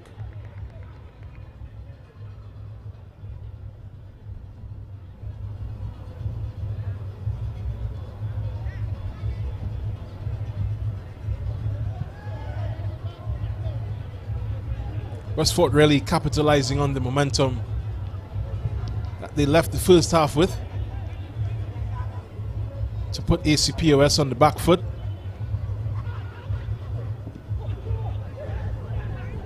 Causing some panic in the ranks of the team that won this town derby. Here's some more panic. Can it be? Oh, just into the side netting. Akel Laborde again disappointed. Looked to be a golden half chance for him. Yeah, I wonder after he rounded Jadel Poon Lewis, could he have had another touch to settle himself and then perhaps look into the penalty area to see what was arriving in terms of support? He rushed himself from a really acute angle because the touch around Poon Lewis was taking him away from goal, as we see here. But had he taken a touch and looked up, he would have seen Gary Griffith III, as we saw in the background there, in open space. Yeah, Belgrave also in attendance.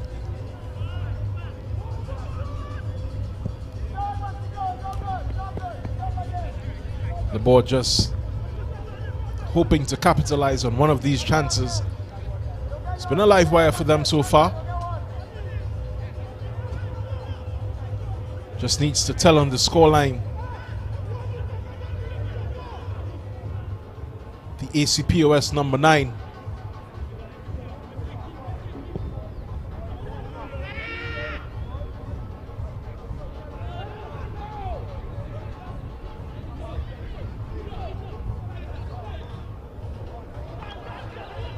Eastman looking for McLean. Not finding him. It's a Westford throw. Professor looking like a genius this afternoon.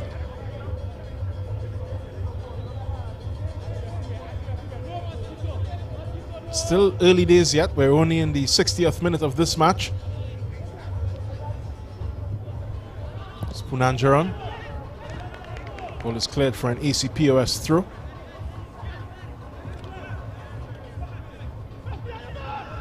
Yeah, so the first 15 minutes of this second half have been as lively as we can expect.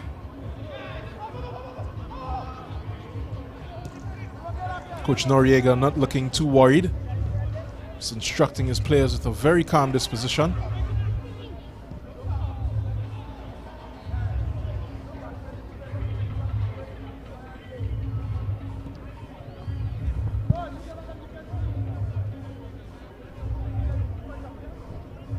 This is another ACPOS throw on the far side.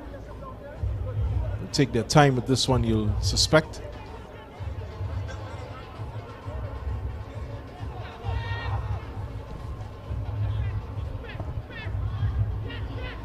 Michel Punanjaran now has gone back to his usual position just ahead of the AC Port of Spain defense. This is Eastman. He has Benny ahead for support. Benny has McLean, who's trying to post up his man. Instead, Benny tries to go a bit more direct toward Jaheim McPhee. An attempt that is turned away by the Real Westford defense. Through it now by Benny. He's trying to take charge, Shea Benny, and we know once he gets into that sort of mind space, what can happen? This is Punanjaran to Benny. Benny cuts back, has a shot now on the left, and it's all sorts of desperate defending, but effective.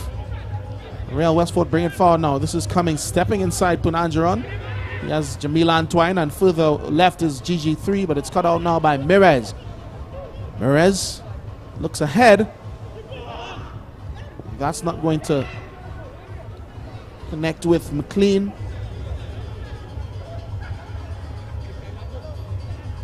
But just some desperation creeping in on the part of this AC Port of Spain team. They do have a secret weapon. Of course, the last time they faced this side, Shea Benny took the match by the scruff to give them all 3 points. Ably assisted by Punanjaran, who was just involved. Feed losing out.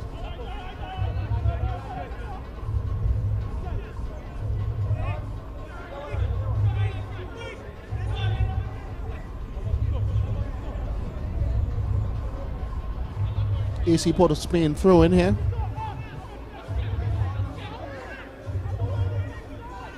Eastman is urged to go forward.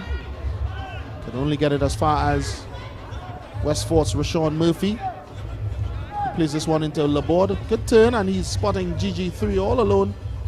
But Mirez, as ever, more eager to get to that one. Nods it out of play for Real Westford, throw-in on the far side.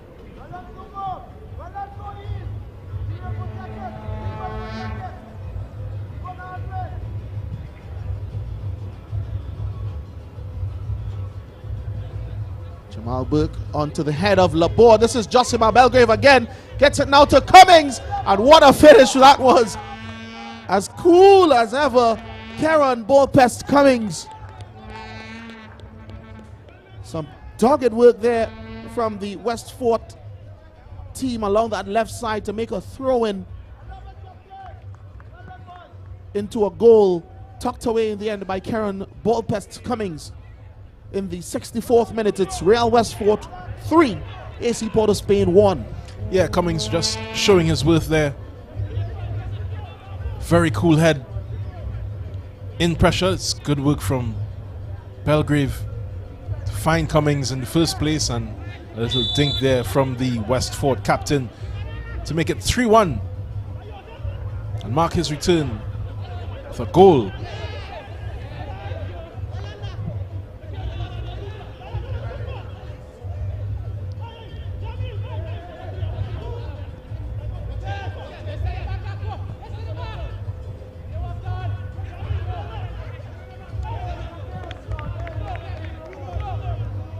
So that's 3-1 to Westford. Looks to be a reversal of fortunes for them. Catching ACPOS. Not if Shea Benny has anything to say about it. And that effort just screwed wide. Despite the utmost attempts there by Theon Brown to ensure that he had it covered. But surely a better performance from Westford against ACPOS, you'll have to say. Yeah, I think on the merits of this game so far, they've seemed to, and I don't want to speak too early in this second round, but they've seemed to gotten it right. In conversation with the professor, Ron Lafferay, earlier this afternoon, he did suggest that while he struggled to find a consistent starting 11 in that first round, he thinks that at the very start of this second round, he's closer to finding a core of players that he can perhaps marshal through this second round to turn the fortunes around for this team. Yeah, certainly today's lineup is a mix of both experience and youth. He's very relaxed today, as relaxed as we've seen him in previous weeks. A man known to be on his feet. He's rocked back in his chair just at the end of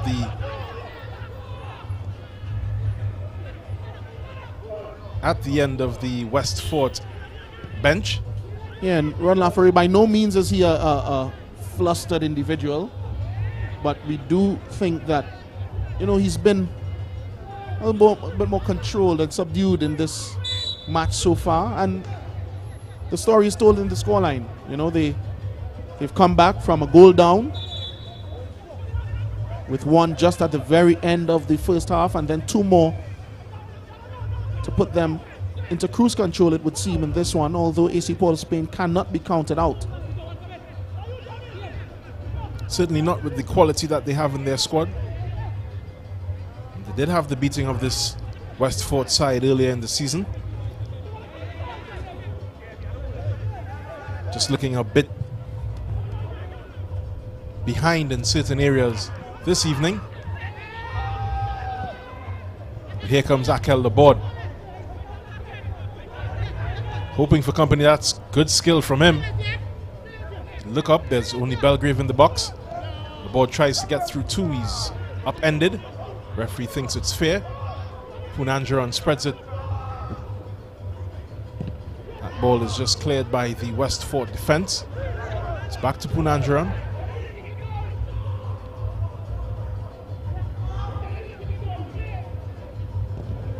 Here come ACPOS, just unable to get that ball under control in the final third.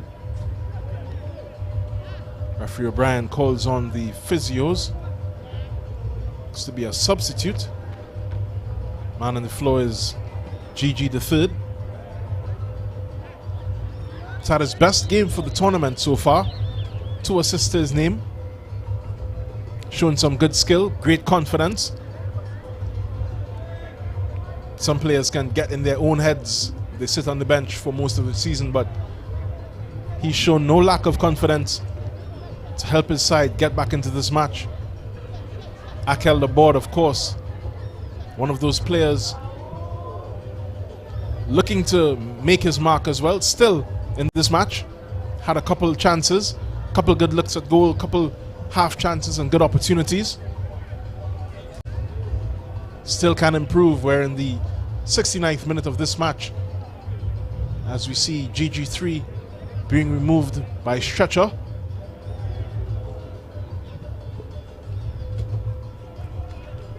Yeah, and for his sake, I hope it's not too serious of an injury. We've made numerous mentions of the fact that he's not been a regular starter in this Real Westford United team. He found favor in the professor this afternoon, and certainly has rewarded the faith shown with a dazzling performance so far. So it would be really sad to see that injury keeps him out of their lineup in the next match, whatever the outcome of this one. You know, with still 20 minutes or so left in regulation time, it could still go either way, and I think that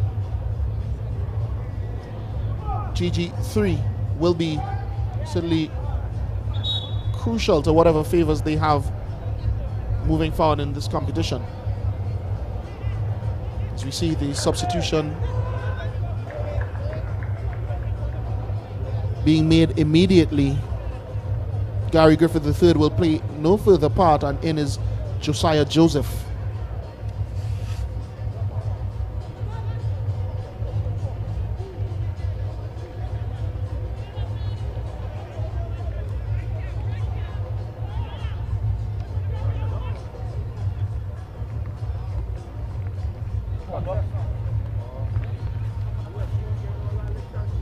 Real Westford will get us restarted in the 71st minute.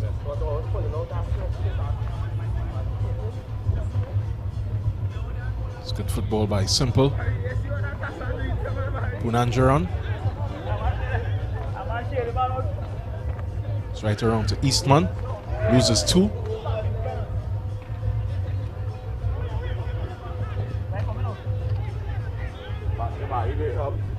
Belgrave just rolling it out, but loses out.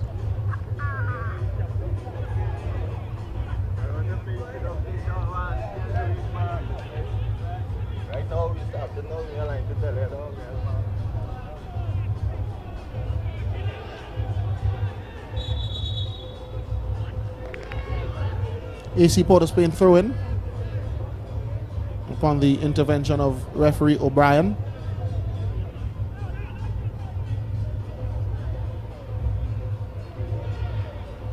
Mirez gives it right away to Cummins. He has Murphy in support. This is a good ball out to Belgrave. Good first touch. Sion Thomas has some work to do. In support now, the shot coming in from the substitute just entering the field of play, Josiah Joseph. It's an easy save for Jadal Poon Lewis, and it's bowled out toward McLean, cut out by Thomas, but McLean is on it again. Plays it forward to McPhee. 2-on-1. McPhee checks back. Tries to spin on it. The referee O'Brien stops play.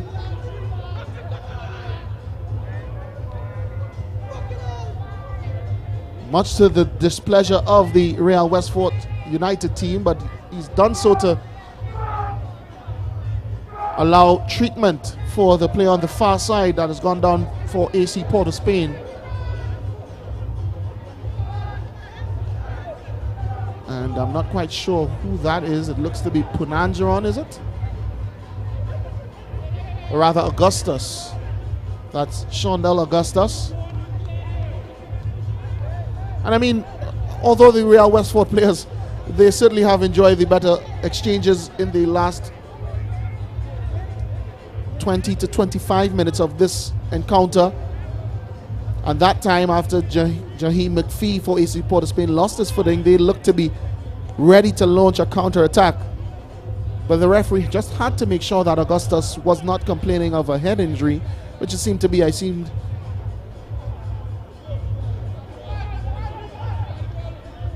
thought that I saw him wiping away his eyes.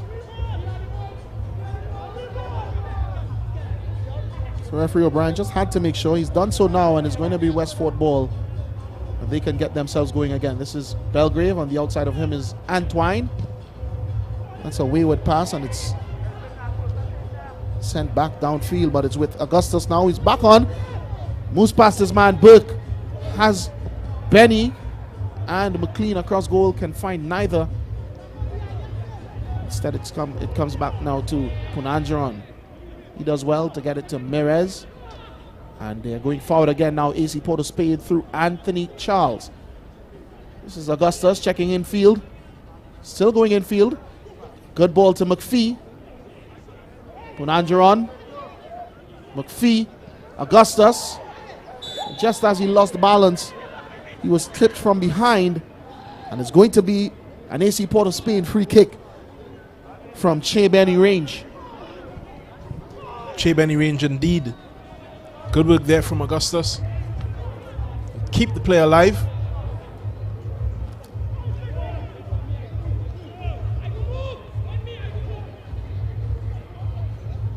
Good work as well from McPhee to find Augustus. It's a little touch getting him on the pitch. In reality, that was really clumsy there from Kwao. Malik Kwao coming in late on Augustus. Getting his body position all wrong that time. I don't know if you can hear it, but the on-field audio, somebody's urging Benny that they have to score here. You have to feel that that is the mood throughout this ACPOS camp. They're down 3-1 in the 76th minute of this second town derby of the Ascension tournament at the Arima Velodrome. Benny with a 6-man wall in front of him. Golazo! You simply don't give Che Benny that sort of opportunity in a must-score situation. He's going to find a way to hurt you. And that time he certainly did, getting it up over the wall and down again into the near corner of Theon Brown's goal. Yeah, Theon Brown with a smile on his face. He knows that it would have taken two of him to get there. There we see the original infringement. And Che Benny with a sublime free kick to make it 3-2. ACPOS still a goal behind, but it's promising signs to them. Remember, they did come back to win that match. First match in this Ascension against West Fort 2-1. It's now 3-2 in the 77th minute. This is a great ball from Benny to McLean. McLean beats his man. Kwao that time relieved to turn around and see Cornhill Thomas there to cut it out.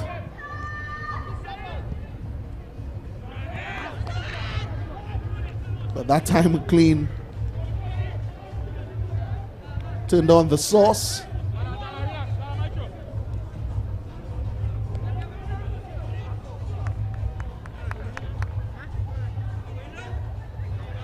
However, it's a throw-in now to Real West Fort United. Belgrave gets it back to Akil Thomas. Sion Thomas sees after it for AC Port of Spain. And now it's with Eastman on to Punanjaran. Good ball to Charles. Cummings was trying his utmost to halt the AC Port of Spain move forward. He did so in the end illegally. This free kick is taken by Benny to Augustus. Good first touch. Good shot across goal. Brown had to be absolutely certain. And in the end, it seemed as though he was. That man has certainly had his chances this afternoon, Shondell Augustus. And you get the feeling as though head coach Norega has kept him in, sensing that eventually he'd be able to make good on one of the chances that he gets. Yeah, it's a bit of a race to a goal between him and Akel Laborde, both lone strikers for these teams. With a couple good looks in, neither of them really able to find that finishing touch that is required. One with a little more pressure than the other. This is Augustus again, found by Benny, tripped up by Cornel Thomas. Penalty to AC Port of Spain. And they celebrate as though it's the winning goal already scored. And so Augustus not getting the goal, but giving them an opportunity from 12 yards. ACPOS. And I have to say, Cornel Thomas doesn't really have an argument here. As we get a look at the replay, Augustus got to it first, and Thomas just stuck out his right boot, caught him high on the shin, And that's a penalty all day. Really loose from the Westford centre-back. He's been solid for most of this match. Now he's given Che Benny another opportunity.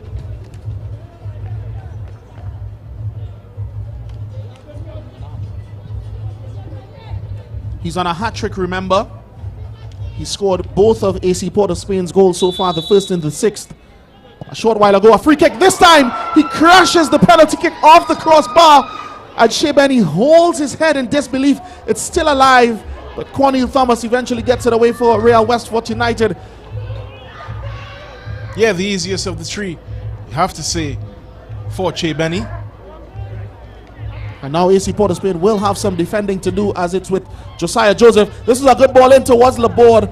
Well marshaled at the far post by the experienced Maurice Ford. As we see Cornel Thomas there, certainly would feel a man with some reprieve after it was he that gave away the penalty kick in the first place. Che Benny, though, hangs his head in disbelief. Yeah, Brown guessed the right way, but Benny was just too high to find his hat-trick. Looks back at the goal. Disbelief. Westford have a corner. Repelled at the first post by Punanjaran, gets it to McLean, and he gets it to Benny in turn. He turns it upfield. There's Thomas again. Really no-nonsense type of defender, Cornel Thomas. Punanjaran just loses his footing, but that's a good touch from McLean. Jamil Antwine comes away with it. Perhaps coming just a bit too casual, but he's still on it. And once he is on it, it's hard to move him off of it. But it's coming the other way now. Benny gets it to Augustus, and that's a rash tackle from Kwao, who continues to protest. I believe he was shown a yellow card in the aftermath of the penalty decision. Doesn't seem so. Referee O'Brien just allows him to leave the scene of the crime with only a yellow card. Yeah, ill-advised the remonstrations there from Kwao. He'll do well to calm down, especially with a yellow card on his name. Perhaps just a hint there of the inexperience of the player, as well as the emotion of this game. It's raw emotion so far. From a goal down, they've pulled it back to 3-1. But they could be in here again. AC Port of Spain, a good save by Brown. Jaheim McPhee just hesitating to attack the ball. He had a second chance. Brown made the save. This is McLean now. Eastman gets it back to Simple. Charles. His cross turn pass is picked up by Cian Thomas. McLean again tries to get across the front of Akil Thomas, and it's eventually lashed away by Kwao. Two substitutions for Real Westford as they look to show up this result. The two players being readied, Rondell Gibson and Blake Williams. Kareem Blake Williams, the player leaving the field, Josimar Belgrave, and Rashawn Murphy. So it's really like for like. Rondell will slot into that midfield where Belgrave previously roamed.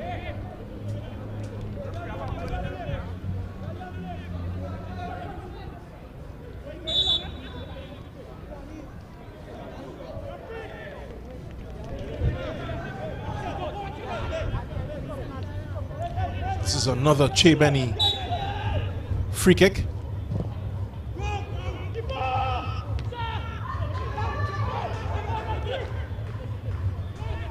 Eventually cleared, recovered by Punanjaran.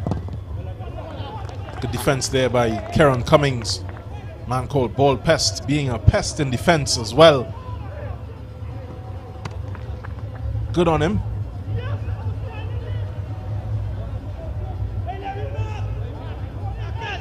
As you see the defense force team warming up. They are 3 points adrift of the leaders, Locator Rangers. This is their game in hand. They will play Maruga FC in the second match. At the end of this one, J. Benny corner from the left side. It's just cleared by Westford. Back in it for ACPOS.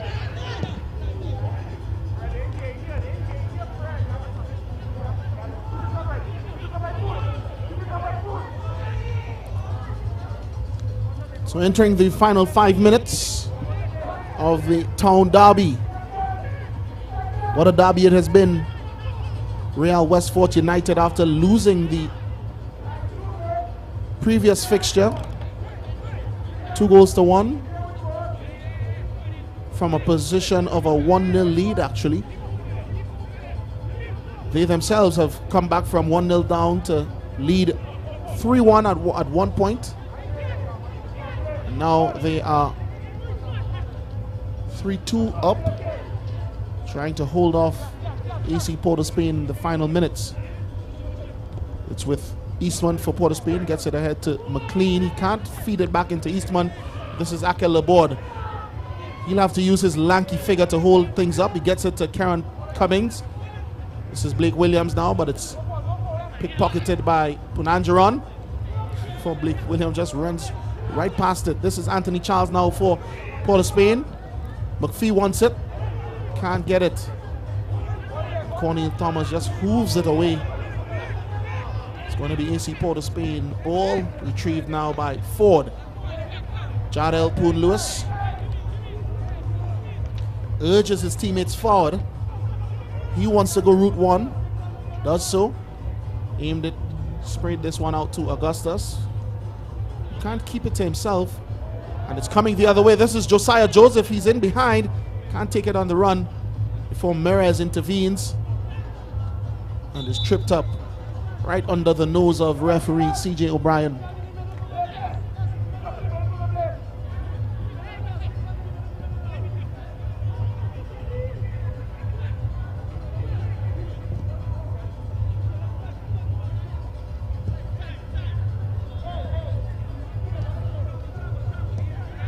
Kareem Eastman now for AC Port of Spain, brings it forward. Gets it to Anthony Charles, who pushes it back to Maurice Ford. Ford has Eastman to his left, gets it now Eastman. Ahead of him is McPhee. Ford has options to his right. And Charles. And this is Augustus now. He's had a good game, a decent game, despite being unable to put away his chances. He's in behind now. That's a desperate lunge by Jamal Burke. No foul, says the far side assistant referee Baliram. And Westford boots it forward. It's with Jardel Poon Lewis now ahead of him. Sion Thomas and Maurice Ford. Ford gets it now from Thomas. Eastman. Benny is also in attendance. It's dropped a bit deeper. Looking to orchestrate. McLean now.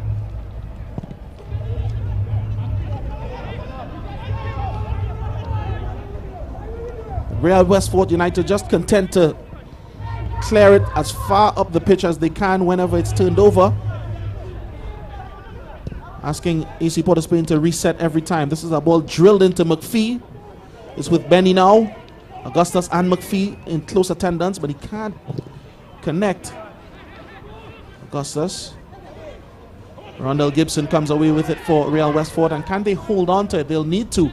They can't. He's trying to pick out the run of Blake Williams. This is Maurice Ford now. Cian Thomas is just ahead of Poon Lewis, who again asks his teammates to push up, probably tuck in. Aiming this one up to Benny. Benny's not going to go after many of those challenges. He's asking for it to be a bit more in field as well, Benny. The delivery from Poon Lewis. Yeah, more inside of his work area. Che Benny loves to take on players, tuck into those small areas and find the telling pass. Tonight he's been finding the back of the net.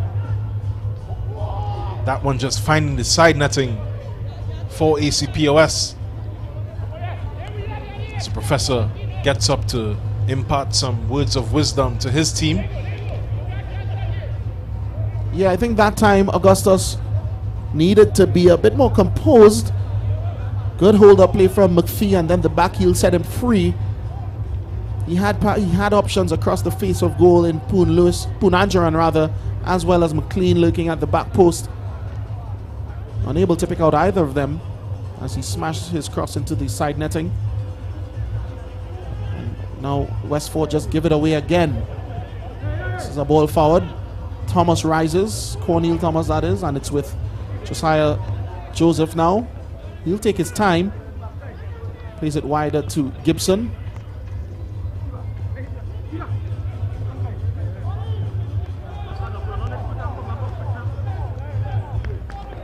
As a slight drizzle comes down here at the Arima Velodrome. Some of the members of the spectatorship that were in the open air beginning to find shelter. There'll be no shelter if this one goes in for Chadel Poon Lewis. Karen Cummings tried to catch him by surprise.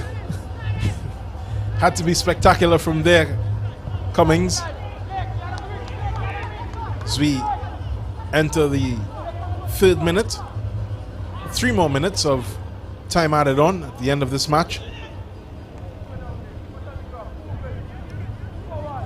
3 minutes for AC Port of Spain to find redemption. They led after just 6 minutes through Che Benny before they saw Real Westford United turn it all around with a goal to end the first half, and then 2 more early in the second. They could get what they are looking for here. AC Port of Spain, a good delivery from Poonanjaran, and Jaheem McPhee stooping that time and unable to direct his header on target. Yeah, McPhee with the chance of his match personally. Really should have put this on target. Ball just coming right across the 6-yard box. Tion Brown happy to just see it out. And that really was a golden opportunity for AC Port of Spain to at least steal a point at the very end of this one. Still time on the clock, 2 minutes of 4 added on. But in the meantime, it's going to be Real Westford through in, and they'll take their merry time. They're in the lead, 3-2. On a double from their captain, Karen Cummins. And another from the veteran, brought in especially to be an impact player, Josimar Belgrave. As Augustus just runs out of play.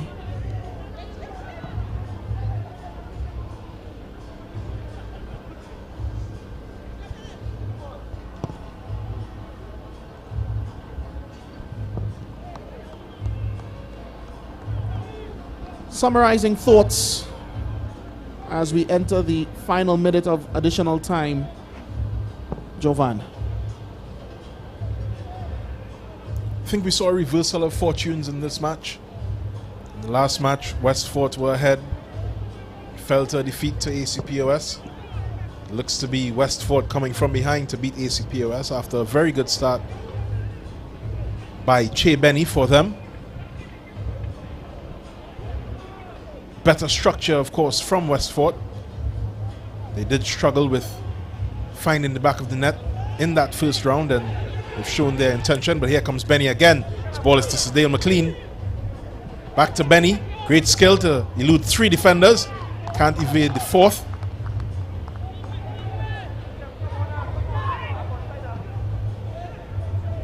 Ball pumped back in. Goes all the way to Tion Brown. Will take his time and just envelop that ball into his arms.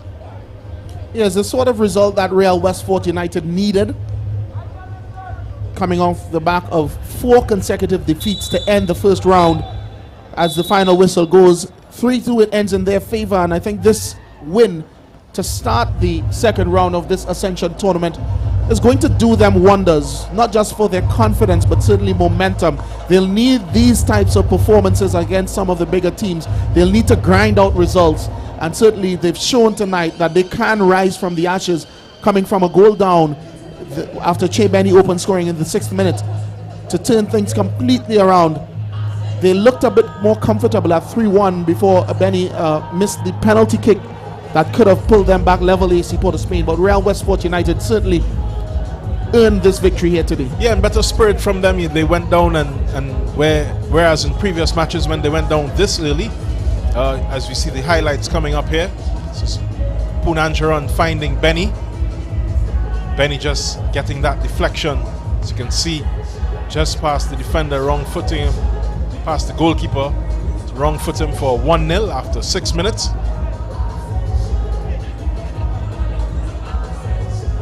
Yeah, it continued to be a really testy match between these two teams. Of course, both Port of Spain based, and then this man, Gary Griffith III, turning on the style, earning a penalty at the very end of the first half, which was converted by Karen Cummings. That really was the turning point in this match, one would say, because it came just as they were going into half-time.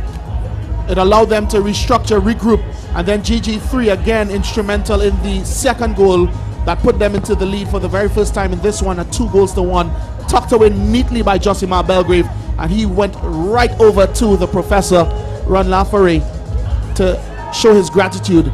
Gary Griffith III in the mood against Mirez, that time just unable to get it over the head of the defender, and then wasting at it as it went into the arms of Jadel Poon-Lewis. Another man who should have had more reward for his efforts today, Akel Laborde, that time into the side netting. And then Belgrave again laying this one off to Karen Cummings. And look at the finish. Look at the vision. Just look at Cummings in the periphery, understanding where the open space was, understanding where the defenders might have anticipated him to put the shot, and just in the end flummoxing them all. This was Kareem Eastman on the move for AC Port of Spain, and again, really and truly in the second half, there were chances for either side. That time, Che Benny made good on his free kick, struck beautifully past Theon Brown in the goal for Real Westport United, and then they had another opportunity here that would have put them level at 3-3, but Benny on a hat-trick crashed it against the crossbar, and he looked on in disbelief for much of the remainder of the match, although he did try to sort of drop deeper and control things, understanding that through him it had to happen after he missed the penalty. Unable to do so in the end, it results in a 3-2 win for Real Westport United, and as the strains of voice causing trouble out and bad plays in the background, I think well and truly, the Real Westport team was out and bad today. Yeah, Westport really causing trouble in their return to play in the second round of the Ascension tournament, and hoping to cause more trouble as the season goes on. It's been a good match from them. They'll be very pleased. I guess the most pleased they've been all season. They showed great spirit. They showed great determination to overcome this ACPOS team in a grudge match by all indications after their earlier 2-1 loss to them. Another comeback victory in this battle between the Port of Spain teams. When we're finished with this match, we're going to wrap it up for a little bit, and then we'll be returning with the second match of this doubleheader from the Arima Velodrome between Defence Force and Maruga FC. Stay with us.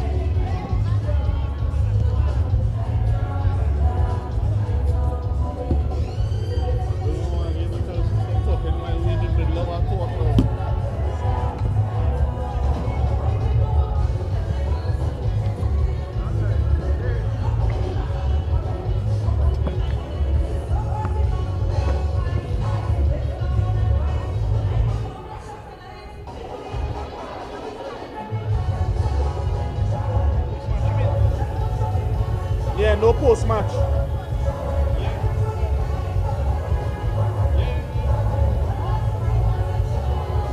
president of Moruga FC.